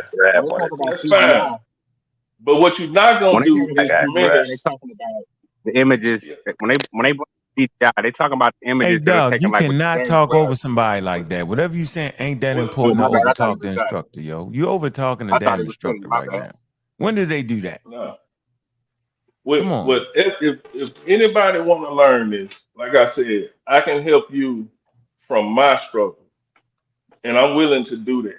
You know what I'm saying? I hadn't asked nobody for nothing, none of that. Oh, UFO. That ain't what it's about for me. You know what I'm saying? UFO. Now this is this is the UFO galaxy, and they call it that because that's what it looked like, but it's another galaxy that's outside of our Milky Way. You can go to the next one. Now this is the green comet. This is the comet that's that I took this picture back in February, if I'm not mistaken.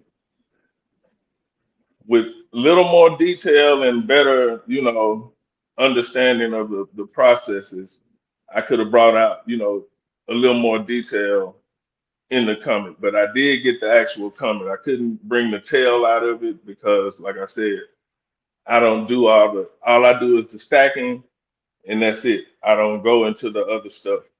But this is the green comet on the 50,000-year orbit. I think it came within maybe about 1.25 astronomical units of Earth, so it got pretty close to us. But those comets, they're on a very eccentric orbit. And as it gets closer to the sun, it heats up. And that's what, causes the tail on a comet. So that's it. So where the rocket engines on a comet? They got rocket engines on a comet to make them move. How are they moving through space? You ain't supposed to be them. How they do? What's up? No, this here is gravity. That's being pulled towards the sun. And the closer it gets to the sun, of course, it heats up. Like I said, that's a ball of ice and rocks. But as it gets closer to the sun, it heats up, and the gas, the icy stuff, turns into gas because it's getting hotter, and it's actually being sped up. But it's falling towards the sun. But once it gets to the sun, it missed the sun, and it goes around on a short orbit around the sun and being flown back out into space. That's how they take the speed of it. And the way they detect the speed is they'll take a series of pictures just like this, and their background is not going to change. Those stars in that background, when but they'll show that comet coming across that same picture in different areas. And that's how they can calculate the speed of it. And after that, they can calculate the trajectory. They can tell you where it came from and where it's going back, and they'll tell you how long it takes.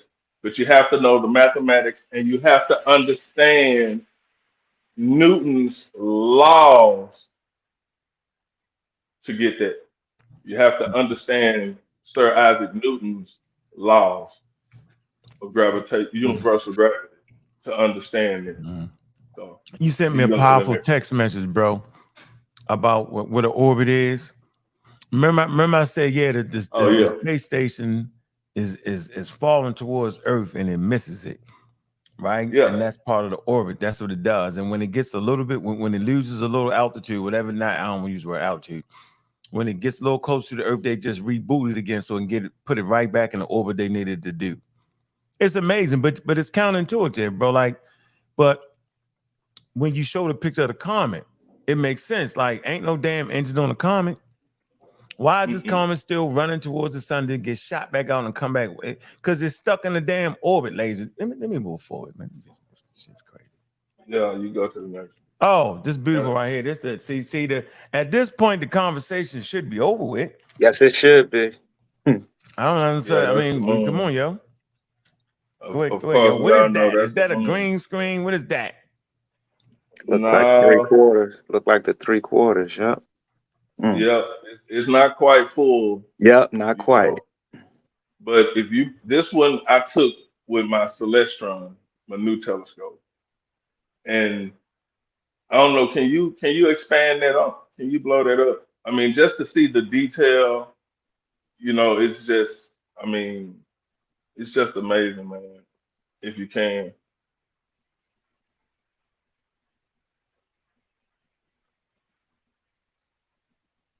I'll go back one.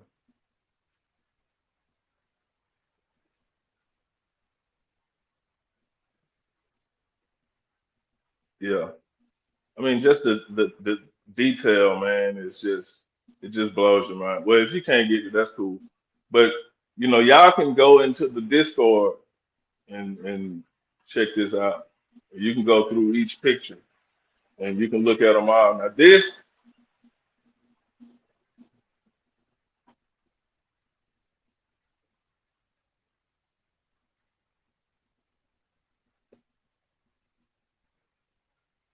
and I'll go back a couple to them two galaxies.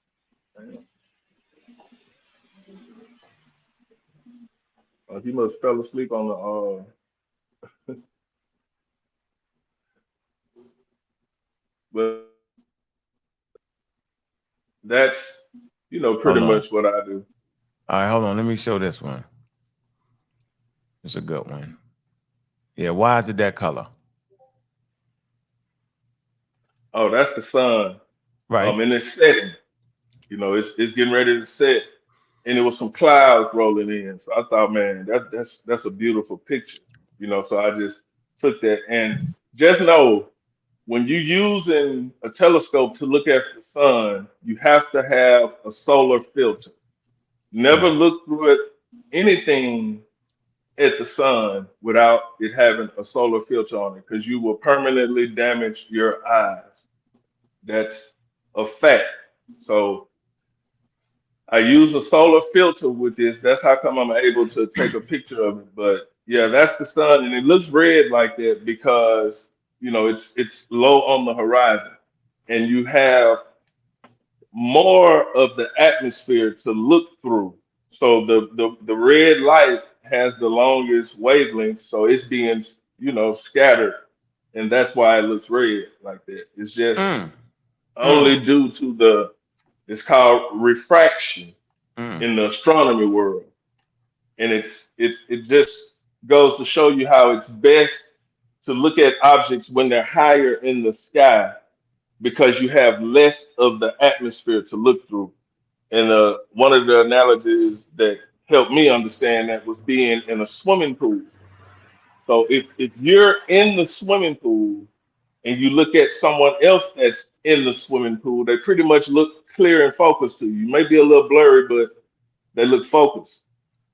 Well, when you look at someone you're in the pool and they're on the outside of the pool, they look like the pattern of the waves on the pool. You know what I'm saying? So that's one of the analogies that helps me understand that.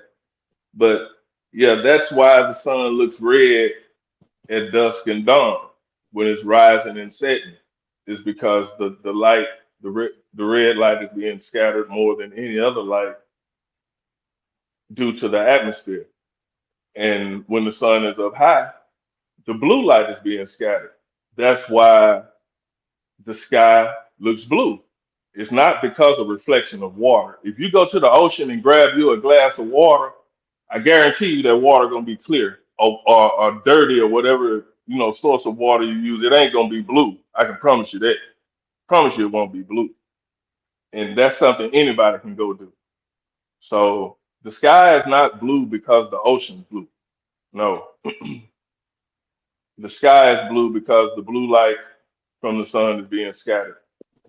And that comes from Neil deGrasse Tyson, anybody else, you know, that does the work. So, Okay. but this is what, as an enthusiast, this is what I do. Yeah, you do. Come on, man. It's work in the community, yo. They can talk the talk, but they can't walk that goddamn walk, man. Shout out to the 400,015 people that's in the building, man. I got a special guest on here right now, man. Oh man. Pseudo killer. Flat Earther, change your name. Hey man, I feel like that's my new name right now. I think a lot of flat earthers need to inherit that name, pseudo killers, man. Yeah, y'all wild out, man. Y'all wild. But can I so you see these actual pictures, right? Yeah, go ahead. You want to talk about let me turn this up. Go Anthony, ahead, take it easy on him, Anthony.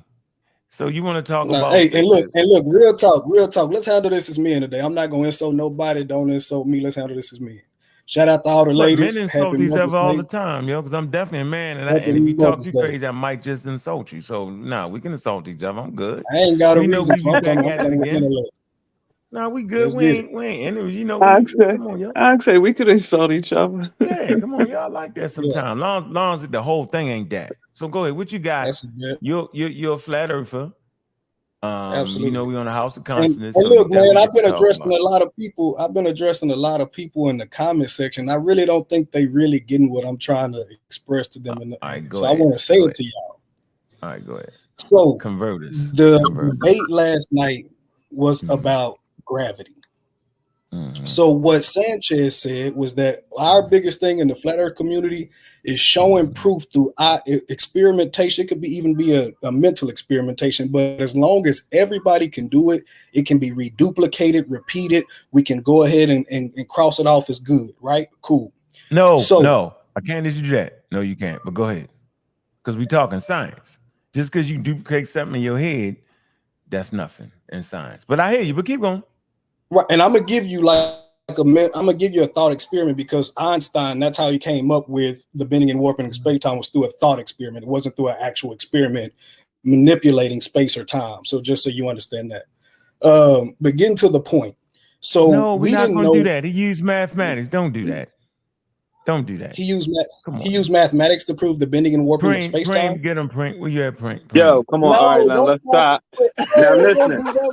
No, we could go there. No, because he can't do that. He can't do that. All right, get off him, Prink. Get off him. All right. He can't do that. You know he wrong, though, Ankh. You know he wrong. I'm gonna be quiet. I'm gonna mute my own mic. I'll talk to Preem. No, since you don't want to talk, Bobby, I'll talk to Preem. Do you want to? Let's go ahead and discuss this, Preem. So what am I wrong about? Yo. Listen, go ahead. We just letting you know. Don't Can I get thought experiment shit. I don't want to jump into it. All right, I ain't let him talk on the last show. At a certain point, gotta let this.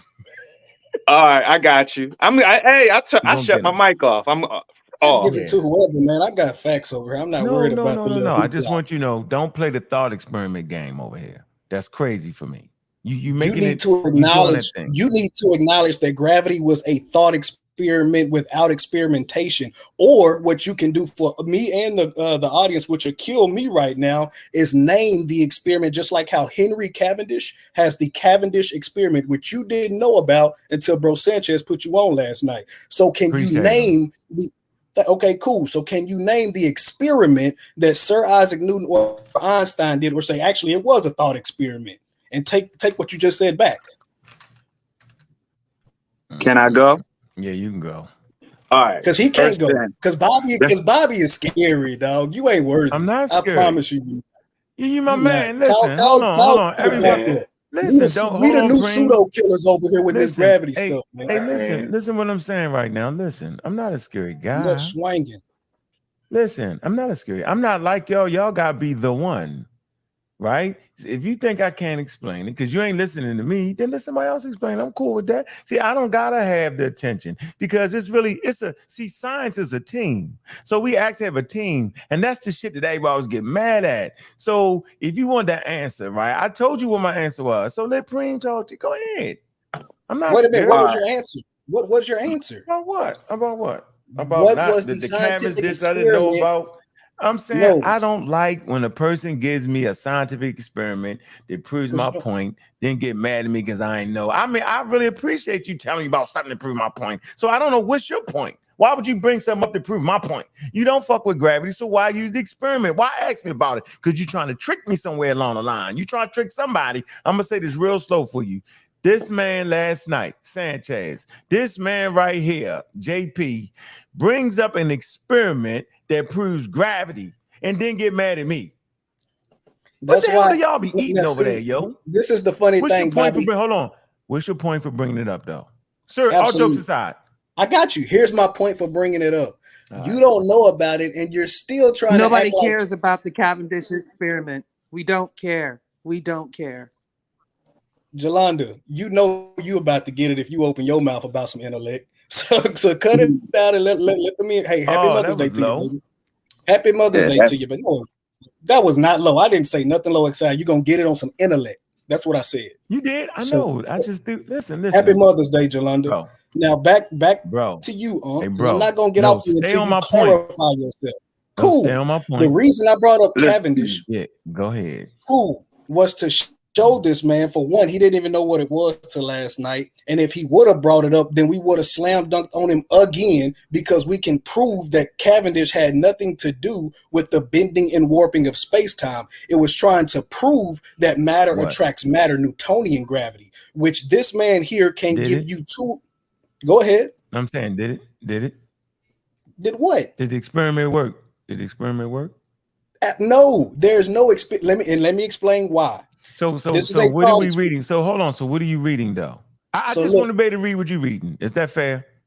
Okay, cool. Seriously, I don't listen. To be fair, right now, what we're about to do, Bobby, is a thought experiment. No, I don't like now because I can think any goddamn thing. I don't like that shit. That's just it's gonna be very simple. It'll be very simple, and I think everybody would understand this.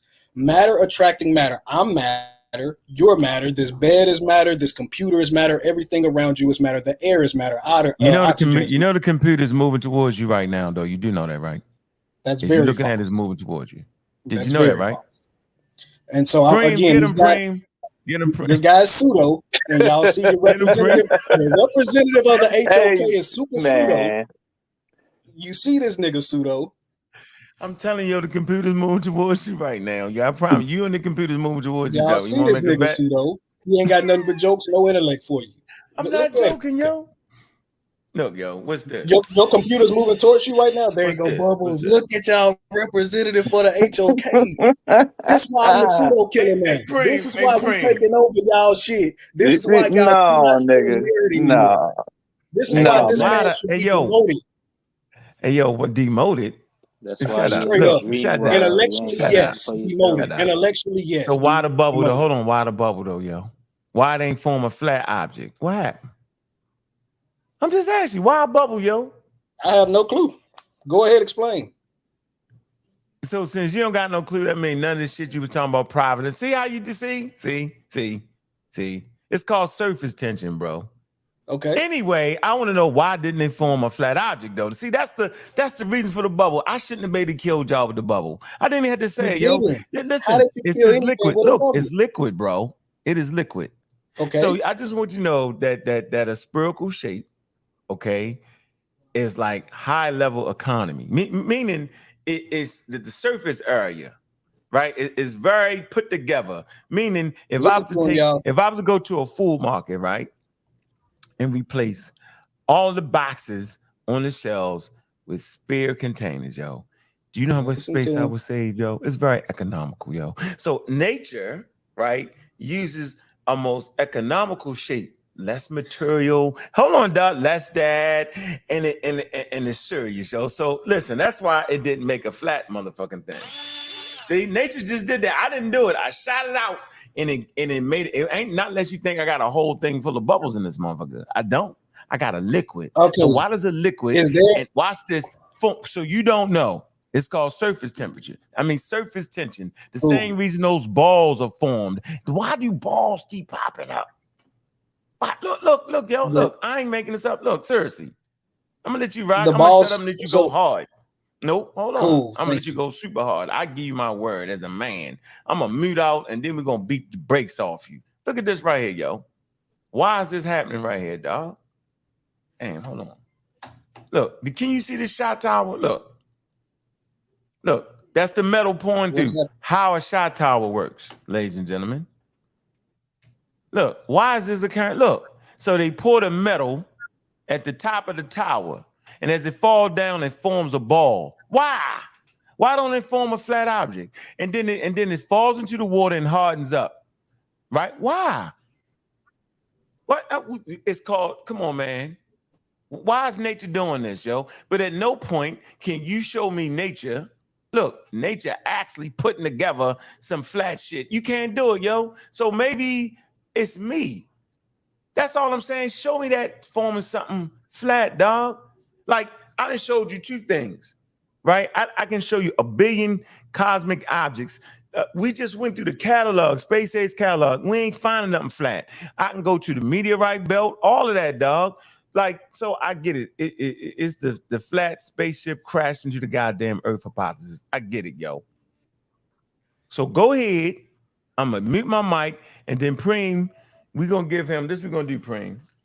Unabated. This we're going to do. Anthony, where you at? You still on there, Anthony? We're going to get his man. This what we going to do. No smoke. This what we're going to do. I'm going to set the clock for you. How many minutes do you need to convince us that the only one flat object in the motherfucking cause? You lucky I ain't breaking out my presentation because I don't have to. I don't want to. I don't need it. But I'm going to do this for you. Okay? Nobody ever answers my questions. I get caught. I got to answer a million questions. Nobody around me answers. I can't get a good answer. Don't answer. Lord knows. Don't let me not know about the peace tree, whatever the hell. I don't even remember. What's this shit called again? I don't even remember. It was the what? The Cavendish. Who the hell is that? What is that? Cavendish experiment. Great. I don't know. Well, the debate was about gravity. You weren't in your way. Oh, yeah, the debate was about flat Earth versus round Earth. Is gravity real, nigga? And I proved it was real. Since y'all don't know that, I ain't mad. You see this, right? How many minutes do you want uninterrupted? Be coherent. Listen, be coherent, right? This is your chance. Be very coherent. I know you ain't got no paperwork, no sources. That's not going to happen. So I ain't going to ask that of you. Use your brain, yo, to make sense of nature, nigga. Huh? We ain't going, you don't got no stuff. You don't got no damn source, yo. You talk crazy. How much time you want? How much time you want? This your moment. Man, just give me an hour, dog. Just give me an hour. Nah, I'm bullshitting. Oh, hell no. You got 10 minutes. I don't even need that much, baby. I swear. What you need? 3 minutes? 5 minutes? 3? I don't even got that much. How much? I know you're gonna run out of shit. What's the topic? Anything. The flat. Why Ankh is crazy as hell for thinking the geodesy and geology is real and gravity is real. 2 minutes. 2 minutes. 2 minutes. All right. I'm gonna give you 3 because I cut you off all the time. I'll cut you off all the time. Bing, there you go. Take your time. Go ahead. I'm starting to respect you more and more, my brother. So I appreciate that for sure. So this is why I put pseudo killer at the bottom. I believe that gravity is pseudo as well. Is because again, in the flat earth community, maybe it's just not in y'all community. What we say is that it has to be provable by experiment, the scientific method. Can you observe it? Can you experiment with it? Can you manipulate it in some type of way? Can you prove what you are saying? So in the case of the first person that tried to give us gravity, that was Sir Isaac Newton. Sir Isaac Newton experienced a apple falling on his head. Outside of that, there is no experiment that you guys can pull up showing that Sir Isaac Newton substantiated his claim. Let's go ahead and fast forward. That gravity was then, if you guys want to say added on, because I know you're not going to let me say superseded, but if you go to the current understanding of gravity, it's the bending and warping of space-time, which is Einsteinian gravity. So Einsteinian gravity is about the bending and warping of space-time. When you look up how he came up with this, it was through looking at an eclipse. Again, an observation, but without any experimentation to prove the claim of what he is saying. Or Ankh or one of you guys can name the experiment, such as Henry Cavendish experiment. You can name the experiment Isaac Newton or Einstein did to substantiate their claim. Now, moving on. What bro Sanchez and the flat earth community, I'm not speaking for all, I'm speaking for me. What we talk about is density. something that stands on its own and can be proven. Whatever medium you place something in, if the object is lighter than the medium that it's in, it's going to float. If it's heavier than the medium it's in, it's going to go down. Similar to if I drop a pin in the air, that pin will drop because, again, it's heavier than the air around it. If I let this helium balloon go, it's going to go to where helium goes. There are layers in the atmosphere of gases, and they're stacked upon each other by their density. So yes, density can be proven. It can be tested. You guys can do the same density tower experiment that I do. Now, I would like to hear what experiment you guys have to prove gravity. The gravity, the dropping different weighted objects in a vacuum, that proves gravity right there. That the fact that you can put a metal. See, I was just telling Unc that he was putting his camera up to show me the time. I was telling I let this brother go ahead and rock out. All right. Hey, if you want to take your time, go ahead, take your time. All right, yeah. No, go ahead and rock out. The vacuum experiment that I did in 10th grade, 11th grade proves that, because you're taking all of the density factor. When you're dealing with a vacuum, you take all of that out of the equation. Then no matter what weight object you put inside the vacuum, they fall at the equal rate. So by removing the factor of density, you still have this constant rate of this constant force going down towards the center of the earth that just so happens to be 9.8 meters per second. Now, whatever you choose to call that force, you can call it whatever you want. Scientists just chose to call it gravity. That's the default force that the earth has on the objects that are not big enough and strong enough to get out of the earth's atmosphere. It pulls on all of us equally. The only thing that causes us to rise and fall and other that is other forces acting on that. But when you just take the earth and isolate it from those atmospheric pressures and that density, then that force that's left over is gravity. Because if gravity didn't have any effect like you're saying, once you remove the atmosphere, then everything should float. It wouldn't fall. Everything would be stationary no matter what weight. You could put an elephant, you could put a BB, you could put a feather. All of that stuff would float at the same level. Instead, what happens is it goes towards the center of the earth, no matter where you are on the earth, at approximately 9.8 meters per second. And that's the force. And that force, that default force, is what is referred to as gravity. Awesome. Now I can go ahead and respond to that, brother. Yeah, how much time you need for that? Because how much time? Because you didn't. You know what? It's just gonna be. I promise you. Once I make it, I'll be done. So I don't know. No, you good. I just want to how much time you want. I don't want to mess you up because I'm great. I got the kill we shot. having good. Bobby, we having great energy today. So I appreciate it. The panel having great energy. I appreciate it, man. Let's rock out. Let's get some knowledge in here. I just really want. If y'all can convince me to be a globe earth today, I'll go ahead and go. You know what I mean? I'm not trying to convince you. Cool. I'm not trying to convince you. Now I had to write it down so I wouldn't lose my train of thought. But where he was wrong in his in his thought experiment he was giving to us, I'm with you. I was rocking. No, that's a physical experiment. That's a physical experiment that I was speaking on. Can I chime in on that real quick, JP? No, not before. Not hold the hell no. Not before I get off what I'm getting off. You got it right after, Rob. You got it right after, big dog. What's up, Rob? What's up with it, Rob? Just to go ahead and y'all appreciate your support, Rob. I'm sorry, I gotta say this, Rob. I know it might trigger you, but I gotta say this. Rob also said last night he couldn't prove gravity, like straight up. But go ahead. That's not what he said. We heard Rob say it. Rob said it like a scientist would say it. Okay, I got you. But let me go ahead. Let me finish up with Preem real quick. Where he went wrong in saying what he said is that he said that the vacuum takes out the density factor. No, it doesn't. Whatever you're still dropping, they both have density. What you took away was the medium.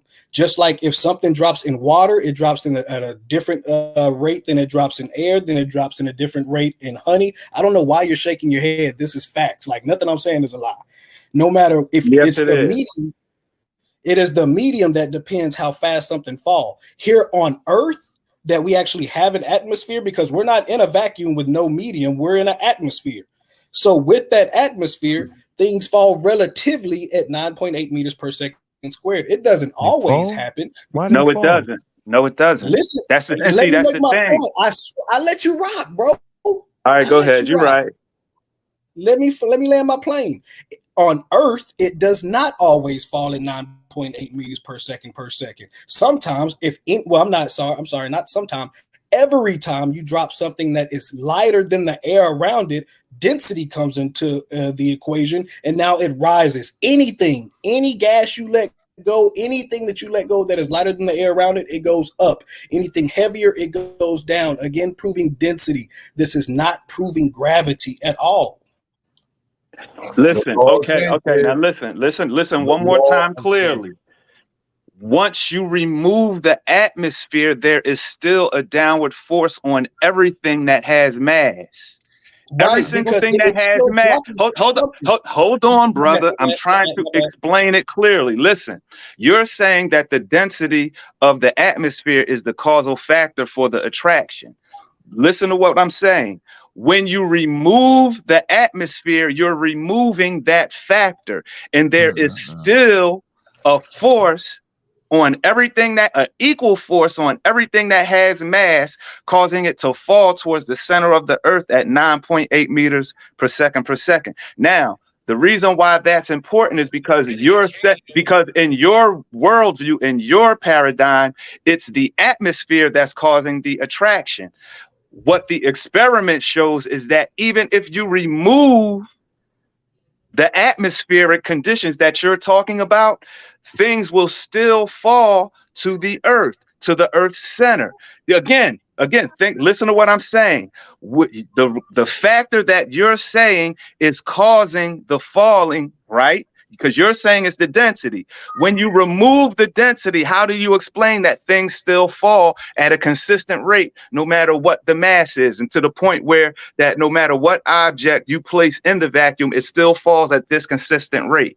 How do you how do you explain that consistent force across everything in a vacuum on Earth? How do you explain that if gravity doesn't exist? Cool. Rob, let me conclude with this guy, and I swear you're gonna rock out too, Rob. I rock out with you. Preem, again. So once you take that air out of the vacuum, you have now removed, like you said, the air's density. I'll go with you on that. You have now removed that. So when it falls, it's falling through nothing. We have all agreed that in a vacuum, the rate of drop is 9.8 meters per second. Okay, can I stop you? Can I stop you? What is that rate of drop called? That 9.8 meters per second. What is that default called? What do you mean? That is the what is? Hold on, no. You agree about the 9.8 meters per second. What do you call that? What do you call that? No, again, that's what I'm saying. In a vacuum, what do you call that 9.8 meters per second? Answer the question, because that's key. JD, don't answer that question. Don't answer that question, JD. Don't answer. I'm gonna answer. No, brother, he's not. What do you call it? What do you call it? Thank you. What do you call it? Wow. Fuck. Can I answer the shit? Go ahead. Because you're about to hang yourself. Go ahead. What do you call that default 9.8 meters per second? No way in the world am I about to hang myself. In a vacuum, it is agreed that things fall at 9.8 meters per second. You're not answering the question. What do you call that? If you will let that me 9.8 meters per second, what do you call that? The downward acceleration. It's called what though? What is it called? Downward acceleration. What do you? You just asked me what is it called? I said downward.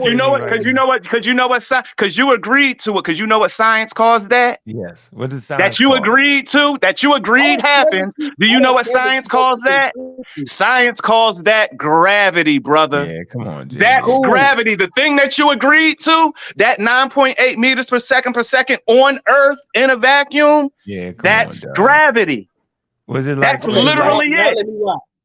Now let me rock. No, it's no more rock after that. Everybody stop for a minute. Everybody stop. Go ahead, Rob. Hey, how's it going, guys? How you doing? I just wanted to get with JP because he said something. But I want to touch real quick on what he just said. The vacuum is still on Earth. So take the vacuum in space and do the experiment. But that's another conversation. But JP said something very interesting earlier. Yeah, maybe. I don't know. You have to. I'll show you a picture. Hey, you said earlier that you might have a persuasion to become a globe earther if the evidence is there for you. Well, I have a question. How come it seems like flat earthers they have a very low standard for what they will believe in, but they have an impossibly high standard of the evidence for what they don't believe in? I don't. How does that work out? How does that work out in your head? Cool. All right, Rob, please just give me 30 seconds to respond to Preem, and I know exactly what you just asked me. I got you. So, Preem, one last time, and I don't know how else to explain this. I agree with you that. So this is where I'm gonna start with where we disagree. We disagree that on Earth, everything falls at 9.8 meters per second squared. That is false. I can drop anything lighter than air. It will not fall at 9.8 meters per second squared. That is a fact. That's in a vacuum, brother. That fact is irrelevant because gravity is defined by the force exerted in a vacuum. That's the definition of gravity. What the point you made again? I'm gonna say it again, brother. Hold on, listen to me. Listen, don't listen to reply. Listen to understand. Preem, hold on, Preem. Say that again, yo. What's that? You said about gravity is the force. Gravity is defined as the earth, as the force exerted on two objects in a vacuum. That's what gravity is defined as. Oh wow! Because if you got to take out in order to isolate the force of gravity, you have to take out all the other external factors. That's what gravity is defined as, literally. That default 9.8 seconds per second that you don't want to define, that you want to give it an alternative name. It's just the name that the scientists chose to give that default 9.8 per second. They called it gravity. That's it. Freeze, Preem. JP, can you tell me what the per second means? I'm gonna conclude. You got him next. You got him next. Hold on. Hold on for a minute, Jay. Hey, Jay, listen, bro. You're not gonna have us having a mental retarded question. Excuse the choice of language. That you can't do it. You can't change. That's why I started off the conversation last night and I defined everything. The rule is, if you don't got a damn dictionary, knock it off. So it's clear. And you say science, right? But if you're gonna agree that science is real and then use the terms in science, then you have to adhere to the definitions. This is why I never could lose against y'all. Because you got to change the rule. This man, you gave the concept of 98 something, whatever the hell it was, I don't remember. You said it, he said it. Y'all both agreed that was gravity. Somewhere in between the rabbit hole, you took the word gravity away. And you didn't give us the reason why you was able to take it away. We didn't get the scientific paper on how you took the word gravity away, but yet come up with the same goddamn constant. We're not going to have this crazy conversation, yo. I know you're intelligent than that.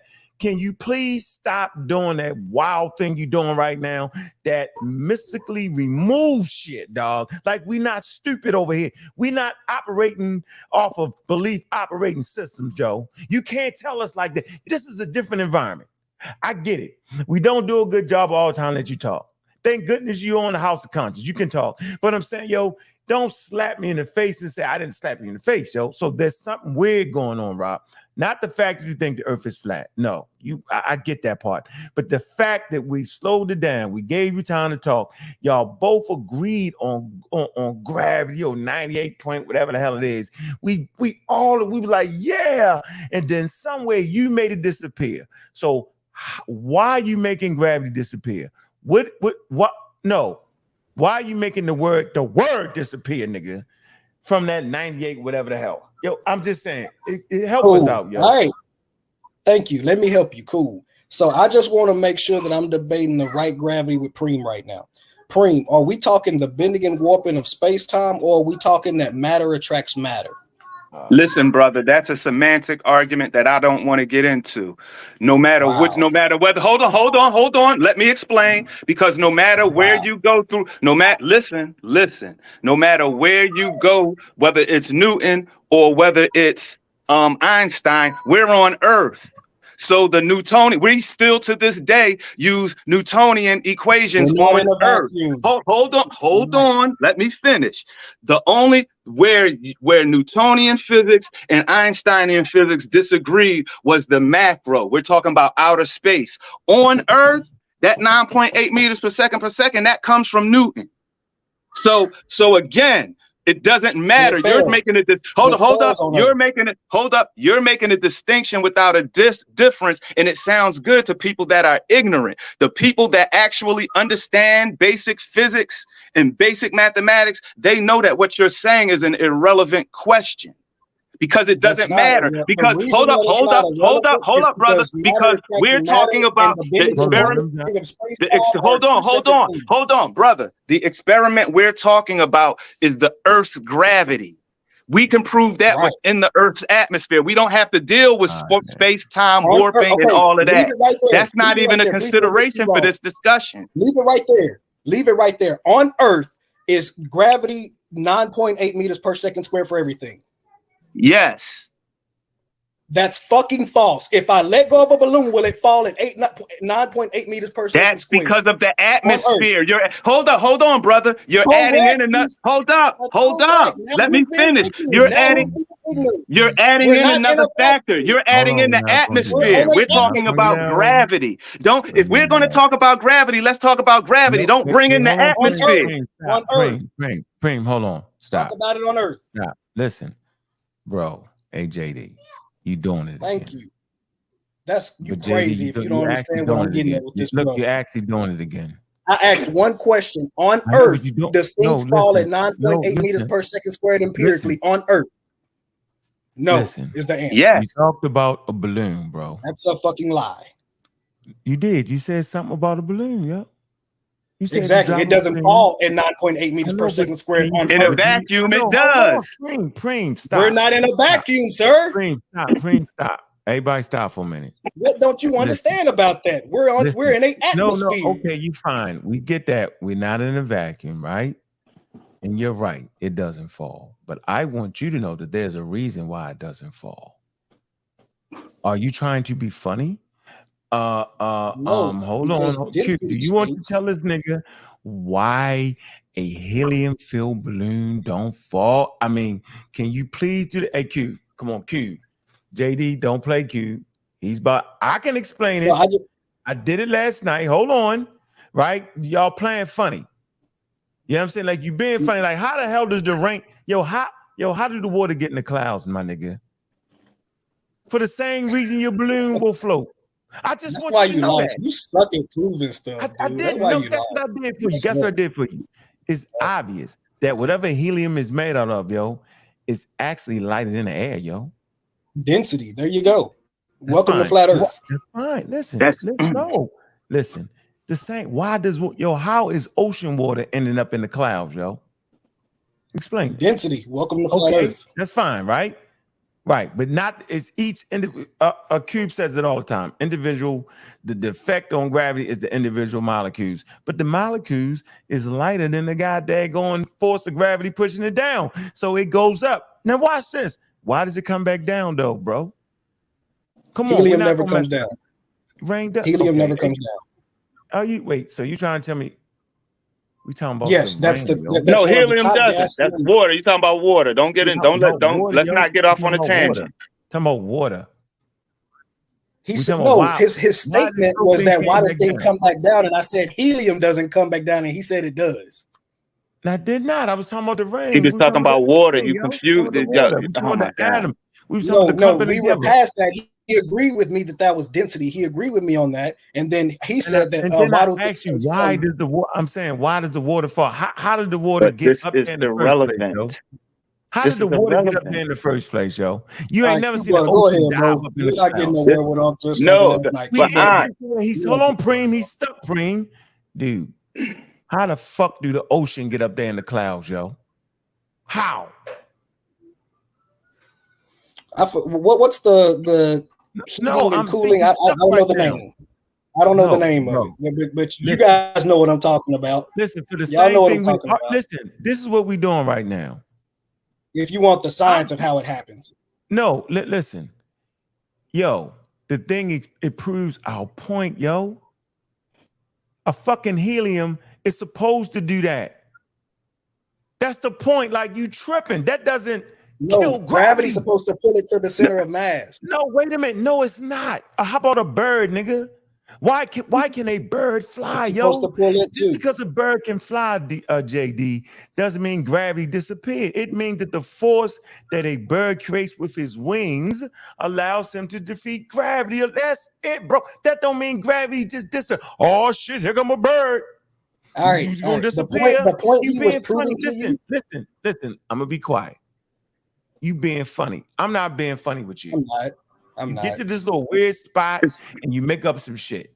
So I'm I gonna didn't do make up anything tonight. At Cube. Where you at, Cube? You did, man. You played this, yo. You trying to play us. This shit's not fair. But you win last literally night. ignoring the proof. Last night based Yeah, it's on not fair, yo. Mr. He's HOK. ignoring the proof. Hey, brother. Yo, ask JP, him- Hey, real quick. What's inside of the balloon? You're ignoring the proof. Cream is Cube time. Come on. What's inside of the balloon, JP? Say You it said again. what? Yeah? What you say? What's inside of the balloon? Helium. So on the periodic table, where is helium at on the periodic table? The part of the light gas. Now tell me, is nitrogen, oxygen, or argon to the left of helium or to the right of helium? If I don't know where it's at on the periodic table, what does that mean? I'm just asking you, if it's to the left, that means it has less mass. And if it's to the right, it has a greater atomic mass. Okay. So I'm asking you, which one is it? That's not a question. You said if it's to the is right, it to the right it or was to a the left? statement. I'm asking you, is it to the right or to the left of helium on the periodic table? Is what to the right or the left of helium? You asked about helium. Nitrogen, argon,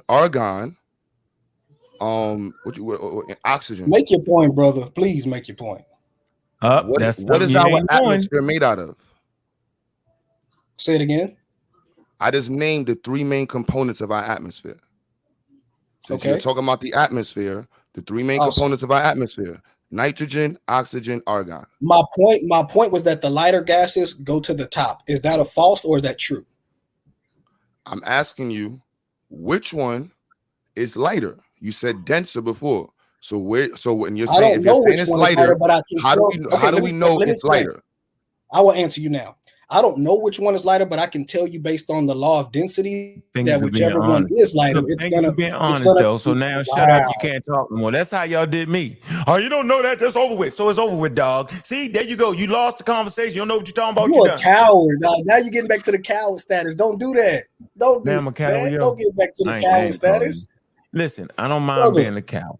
Listen, I don't mind being a coward. That's how you did me though.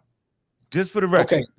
Cool. Let me go ahead and finish with. Hold on, did you not, JD? Is that not the rule you have instituted, nigga? If you can't answer a question, you're lost. Ain't that how it's going?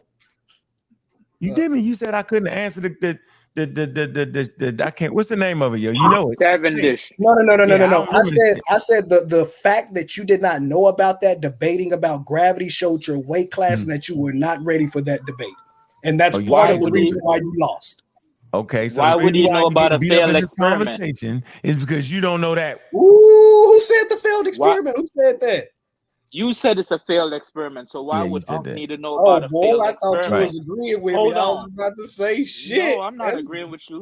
Hell no. Hold on, let me do this. I'm gonna be quiet. Let me do. This hey, was you dude's a clown. You wasn't finished with him, was you? No, let me and Q Butter wrap that up.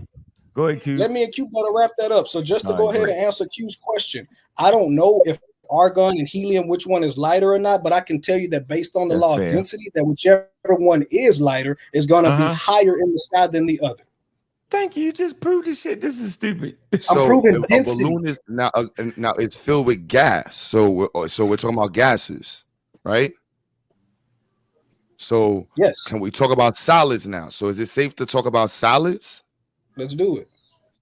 So did you say the solids fall to the earth about 9.8 meters per second?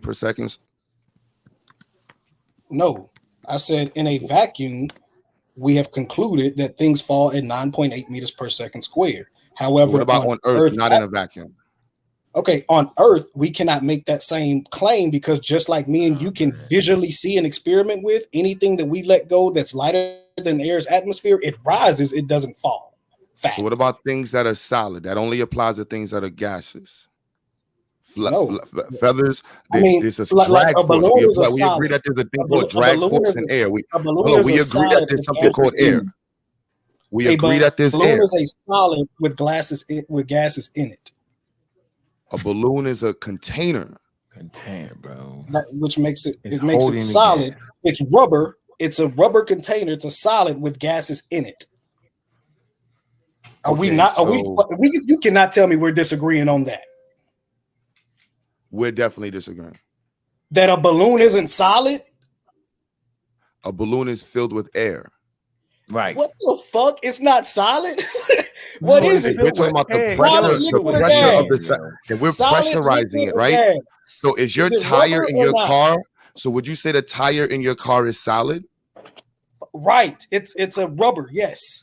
Or is it filled with air? It's filled with air. The material is a solid. Rubber is a solid, but thank you. But the thing the balloon is a solid rubber. Thank you. Rubber is solid, but the actual balloon. As soon as you say the word balloon, my nigga, you just did yourself in because we know what that balloon is. There's three components of life: solid, liquid, gas. The balloon is a solid. The helium is gas inside. You are dumb if you don't understand. Okay, all right, freeze it. Let me get the blameless. What's up, blameless? Because I'm great. You don't understand. You're right. Go ahead. What's up, blameless? How you doing? I have to be right about that. All right, man. The nigga said a balloon rubber isn't a solid. All right, you won that one. Good. Give you 2 points for being crazy. I was going to ask him the same question about the rain. Like, how does precipitation and that whole thing work on the flat Earth? Awesome. I appreciate your question, baby. Are you a mother? No, I'm not a mother. Okay, well, thank you. Happy day to you, baby. Yeah. Now go ahead and get into it. So again, I can't think of what it's called when you have the condensation and basically. Okay, so I'll just tell you what happens.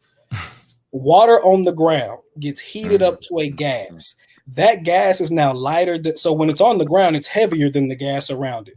When it gets heated up and the gases go up, it's because now those gases are lighter than the air around it. And it goes exactly to where that density level of whatever that gas is right there, which is going to be the cloud. Now, once that cloud has whatever type of shit that happens that make that now water heavier than the air around it, it now falls back down because of the law of density.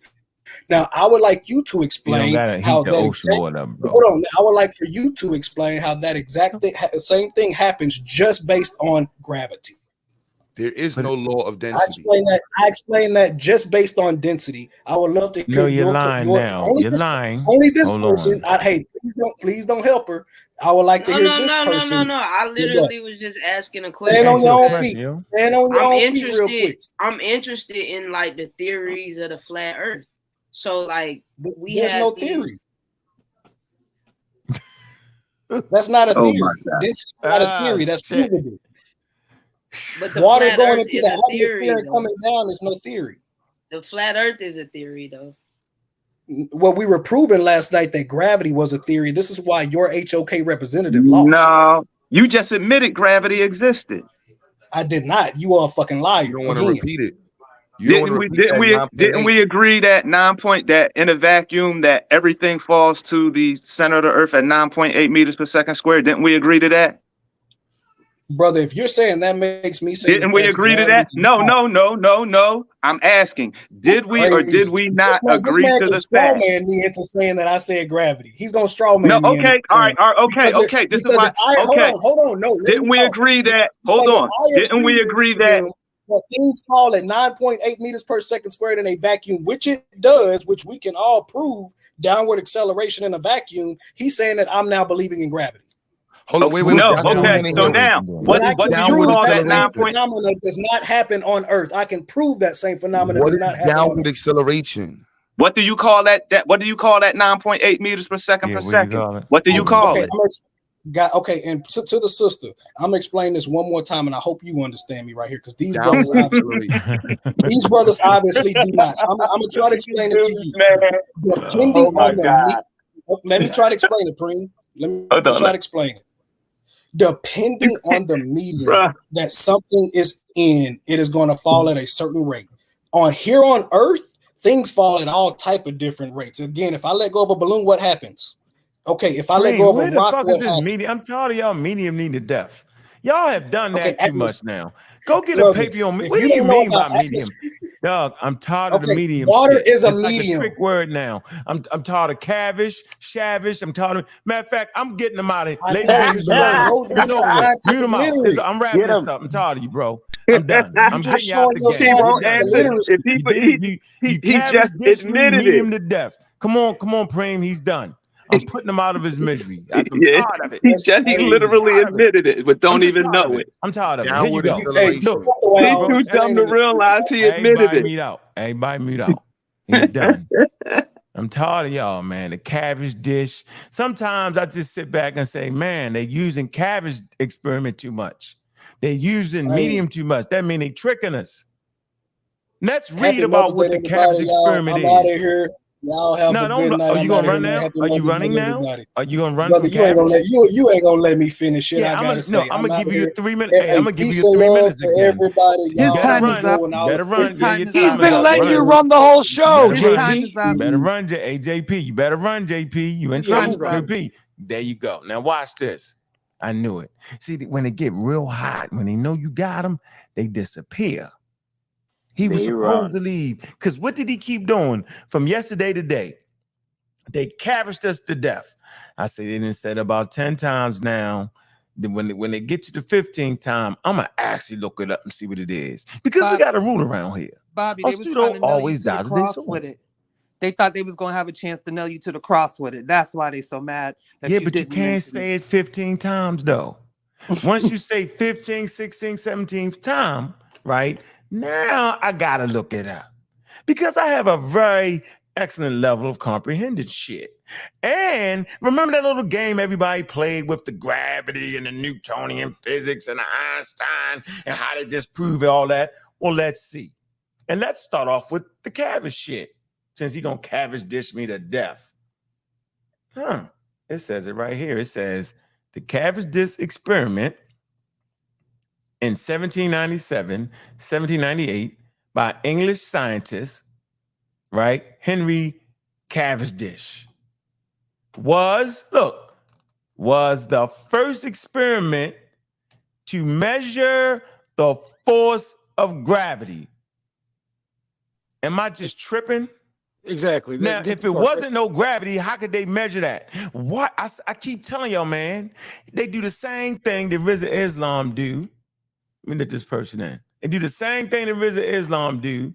They do the same thing that everybody do. Rizza Islam used the CDC to prove that vaccines don't work and is dangerous, but the fucking CDC agree to all that. Crazy. Same people talk crazy about the FDA, but being they let their kids go in the refrigerator and get snacks all day long. Crazy. Same people that talk about the FDA, let their wives go to the grocery store and bring all the poison back to them. Crazy. Here you go, gravity. So based off the Cavendish experiment, gravity is real. A flat earther should not have this experiment in his mouth. Watch this, gravity between masses in the laboratory. It says, watch this. And the first to yield accurate values for the gravitational constant. Man, don't click this on. Remember, click it. JD, I know you watching in the weeds. I'm clicking it, bro, because you kept trying to separate Newton from Albert Einstein and all that gobbledygook bullshit. The gravitational constant, also known as the universal gravitational constant of Newtonian constant gravitation, or the Cavendish gravitational constant. Look, denoted by the capital letter G. Look, y'all, is an empirical physical constant. Empirical. Look, involved in the calculation of the gravitational effects. Look, in Sir Isaac Newton's law of universal gravity, and see that word "and" right there is a reason for the word "and," because they go together, and Albert Einstein's theory of general relativity. Why did they lie all the way from last night? There's some kind of way Sir Isaac Newton and Albert Einstein all of a sudden counseled out Sir Isaac Newton. Why did they do that to us, y'all? Don't they know that you don't have to know something, right? When you're scientifically literate, you just got to know where to fucking look. That's the thing about being scientifically literate. And if you continue to read this, it clearly kills all that nonsense they talking about because they're rabid liars. That's why he left. That's why he rolled out. He had to leave. They was trying to pit Newton against Einstein all night. They said it too many times. Cavendish dissed me to death. To get Newton on this show, the gravity, the Newtonian gravity, the Really? This is the game they play with y'all, man. See, when you scientifically literate, you can at least go get the information. I'm not expecting anybody that ain't went to school for being a physicist to know everything off the top of their heads. Matter of fact, physicists have to continue their schooling. Don't let them trick y'all with that bullshit, man, because that's exactly what it is. It's complete, utter foolishness. Einstein, Newton, Einstein disproved Newton. We tried to explain how in science theories don't really get overturned. Laws don't really get overturned. That's not how it goes. In the general public, they think that's what it is. In the scientific community, no. In the scientific community, if you repeatedly use the word scientific method, if you use that word, there's a rule. Look, here you go. Scientific method. All night long. Scientific method. We're using the scientific method. Then everybody repeated, we're using the scientific method. We're using the scientific method. You're not using the scientific method. You're using pseudoscience. Because the scientific method is an empirical method. And that empirical method would catch you lying when you say the earth is flat. If you put the flat earth through the scientific method, it ain't gonna make it past the research. No, it ain't gonna get past the research topic, ladies and gentlemen. I'm gonna say this one more time for y'all. The flat earthers are listening. The YouTube flat tubers or flat earth, or we ain't gonna call it the flat earth, we're going to the flat. Because we clearly understand the size and shape of the earth. Do not acquiesce to the faulty premise. What is the faulty premise? That the earth is flat. Geodesy and geology clearly prove what the size and the shape is, the accurate measurement of that, because we got byproducts. When I say byproducts, the fact that human beings understand the size and shape of the earth allowed them to develop a science called geodesy. And in the development of that science called geodesy, we have a whole lot of byproducts that we use in our lives today. So the flat earthers will say observation. The niggas, they ain't observed no flat earth nowhere. But they're gonna say, I'm observing this. No, you talk about the shit that's already been proven through the scientific method. And you stop it out. We can't see gravity, so it ain't real. It's so stupid to me. They stuck right here in observation. So if you stuck in observation and can't get to the research, because they don't have research on it, you can't even get to a working hypothesis. And I defined that last night, what a hypothesis was. I did the whole damn thing, whole damn 9 yards. They stuck up here and keep saying, we're using the scientific method. It's flammery. It's appalling. They can't do it. It's the most ridiculous thing. Like, why? What's the point in that? The scientific method uses imperial method acquiring knowledge that has characterized the development of science since the 17th century with notable practitioners in previous centuries. See the history of the scientific method. the history of the scientific method. Consider changes in the method of scientific inquiry as distinct from the history of science itself. Oh, let's move here. Here we go. I'm doing it like this on the fly, ladies and gentlemen. It's right here. Here you go. The Edwin Smith Papyrus, an Egyptian medical papyrus text in the 1600 BCE, empirical method. Now, why am I bringing this up? Because we hear Scam Chaz and the boys keep talking about what the fuck our ancestors was doing. No, our ancestors was help developing the what, ladies and gentlemen? The white damn man's scientific method. Maybe I'm losing my mind. Maybe I'm making it up. Maybe I can type this shit out at 1,000 miles per hour because it ain't no gravity. But what I'm saying is our ancestors was doing this, not that other shit that everybody keep talking about. Maybe I'm just confused. This is an African papyrus. Look.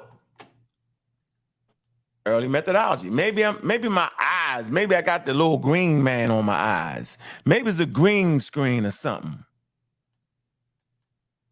There are a few explicit discussions on the scientific methodologies in the surviving record from the early cultures. There are a few, not a lot, y'all. The most that can be inferred about the approaches to the undertaking of science in this period stems from description of early investigation into nature. So these human beings stationed on the Nile Valley was trying to investigate nature. In surviving records, the Egyptian medical textbook, the Edwin Smith Papyrus textbook, papyrus. We don't need no books. We don't need no books. That ain't what they were saying in Africa. 1600 BC applies the following components. Examination, examinations, diagnosis, treatment, and prognosis to treatments of disease, which display a strong parallel to the basic imperial method of science. What do we like?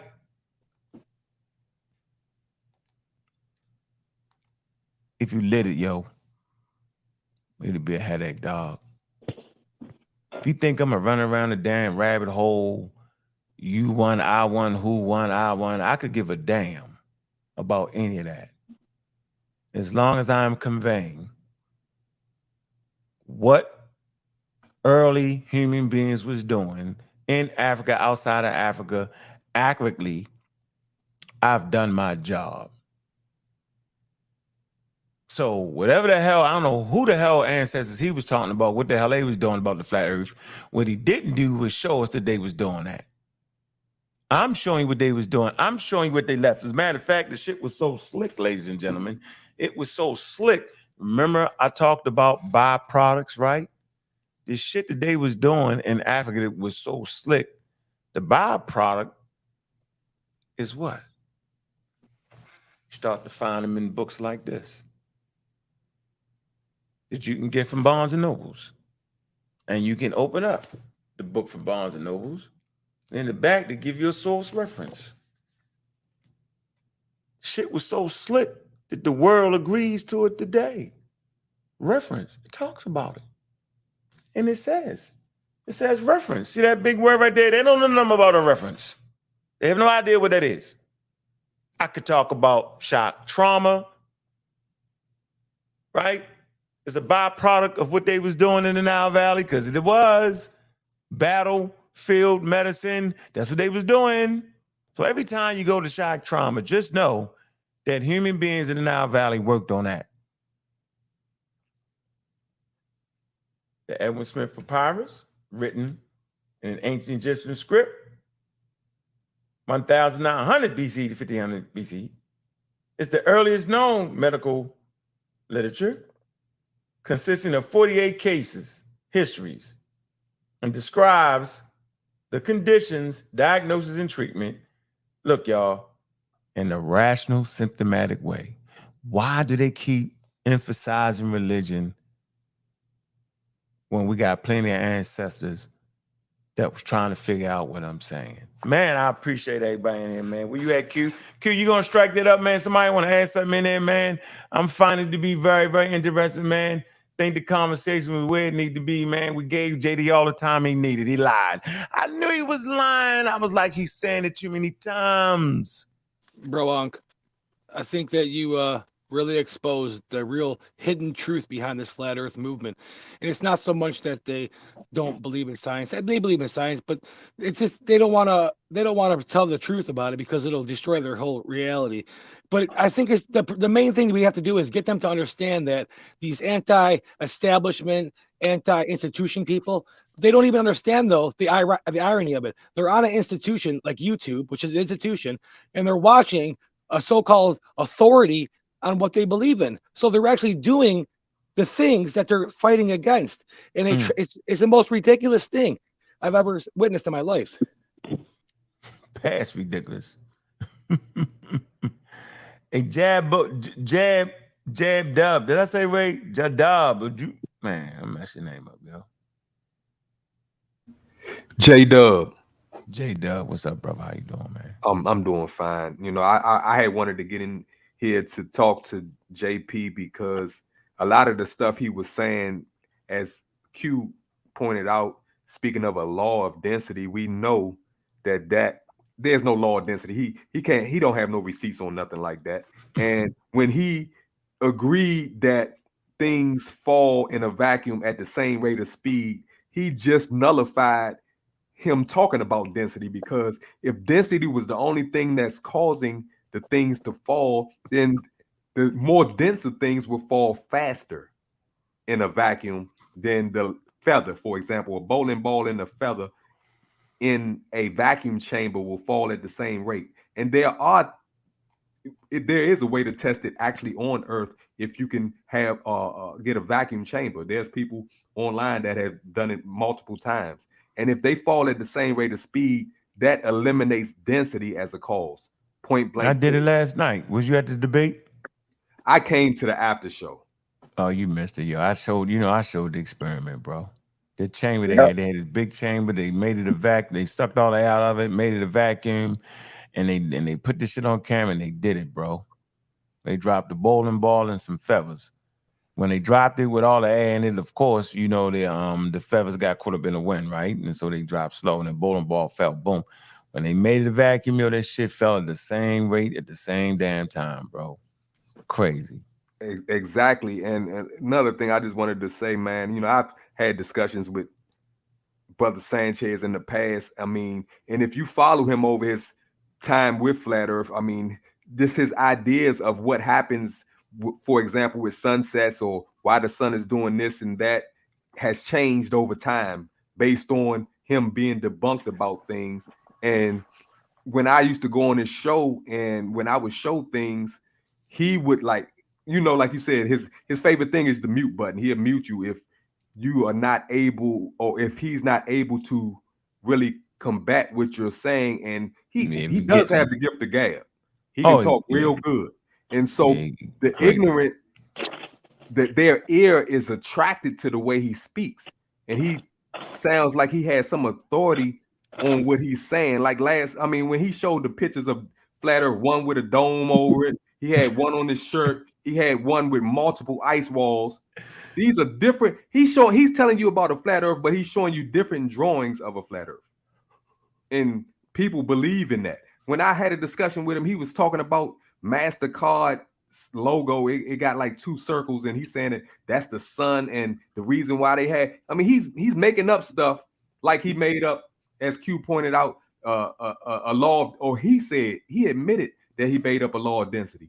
And when I asked him about that stuff he was saying about the MasterCard being the sun, the logo being the sun, and it moves a certain kind of way. One of them represents the sun, and the other represents the some kind of planet that he says causes the solar eclipses that we can't see. He don't have no evidence of, but he said that one of those represents that planet that we don't see, and it goes in front of the sun, and that's what the MasterCard is trying to tell you right there. You know, and I said, "Come on, bro, Sanchez, that's something you came up with." Hey, he said, J-Dub. "Yeah, you're right. I did come up with that." Look, J-Dub, we up against it, yo. I like the way you saying that. You gotta call in earlier next time, man. You wasn't here. You was too quiet, man. I appreciate you, man. And let me get Mr. Price in there. What's up, Price? Because you know we up against it, man. You want to say something, brother? You've been back and forth a couple times, man. Hey, what's going on, good brother? Thanks for letting me come in, man. I really wanted to get at Brother Anthony and ask him about a telescope. What's a good setup to start with? But I do have a comment for you. I don't know if Anthony's still on.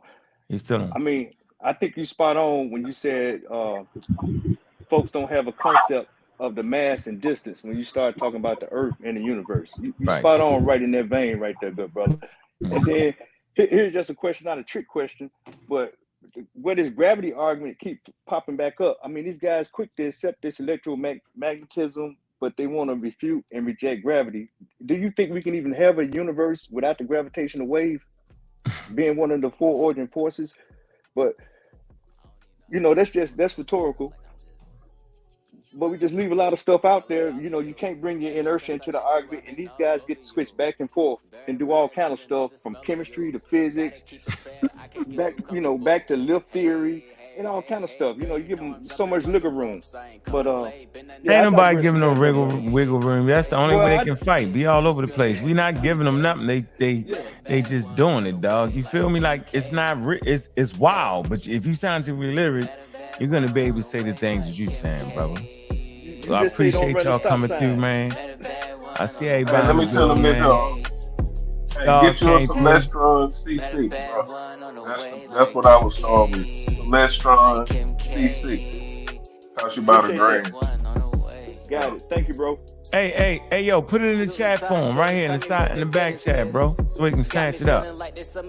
Yeah, y'all inspired me to break out my astronomy book, huh? Oh, damn right, yo. I'm back in the fight. Y'all inspired me through your discussion, bro. Yeah, I appreciate that shit, man. Yeah, I appreciate everybody coming through, man. The building was filled with beautiful black people, man. Beautiful people in general, man. From all walks of life, man. They was in there, man. Had the haters in there, man. Had the lovers in there, yo. Just had plain old good folks in there, man. Shout out to the moderators. I see you, Miss Tiff. I see you, Coleman. What's good, man? We see you all day. Kinetic energy, man. What it do? TC, man. T. Arlene. SW, man. T. King, man. J times 1,000, man. They all was in here, man. We doing our thing, man. We loving it, man. Having these high-level conversations for real. Black News 102, man. Shout out to Sarnetta in the Debate League, man. Toughest environment, man. Shout out to the conversation last night, man. We had fun up in that, man. If you didn't see it, man, we gonna run it again. It's coming.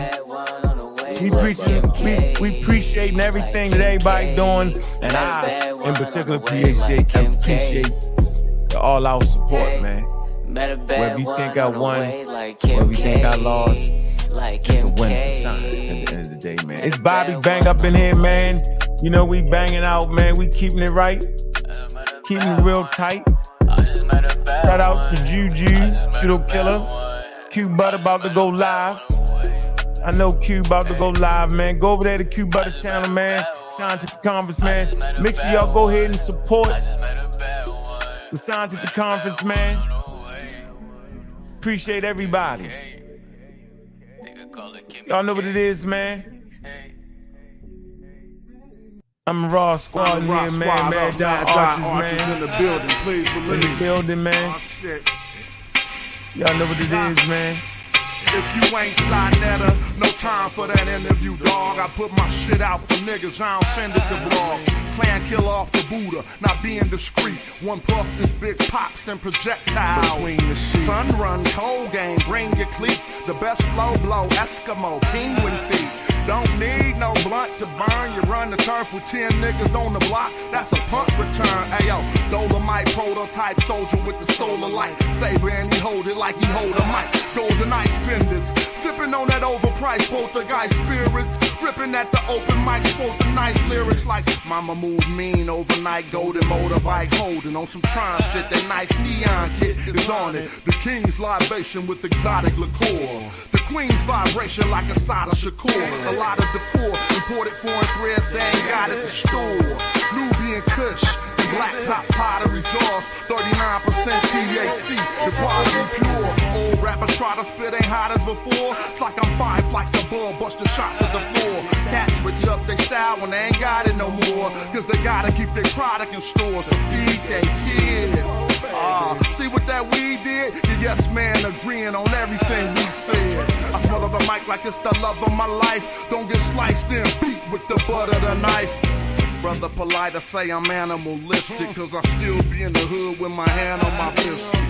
The Hebrews think I'm cannibalistic, E5 divination, channel the mystic, audio visionary. Let's play poetical Pictionary. Picture me burning down your missionary. Yeah, then I send you religion. That red dot on your head, that's Hindu tradition. Invisible, independent, intrinsic shit. I'll bring it all to an end with indivisible gains. Charles Xavier, getting your brain. Mental anguish or manifesting physical pain. Wisdom remains to dance in the chemical rain. Breathe slow, then I'm up out of this physical plane. Got military machinery that exercise, weaponized greenery. Shine at it, jeopardize the scenery, son. Bruh, the beam 10 times your distance. Inclines be benching. Stop rising with no trend line resistance. The parabolic breakout. I'm F-16 with the aeronautic fake out. The God killer. The God killer. The God killer. It's the God killer. The God killer. That's who it is. The God killer. The God killer. It's the God killer. The God killer. The God killer. The God killer. It's the God killer. The God killer. The God killer. The God killer.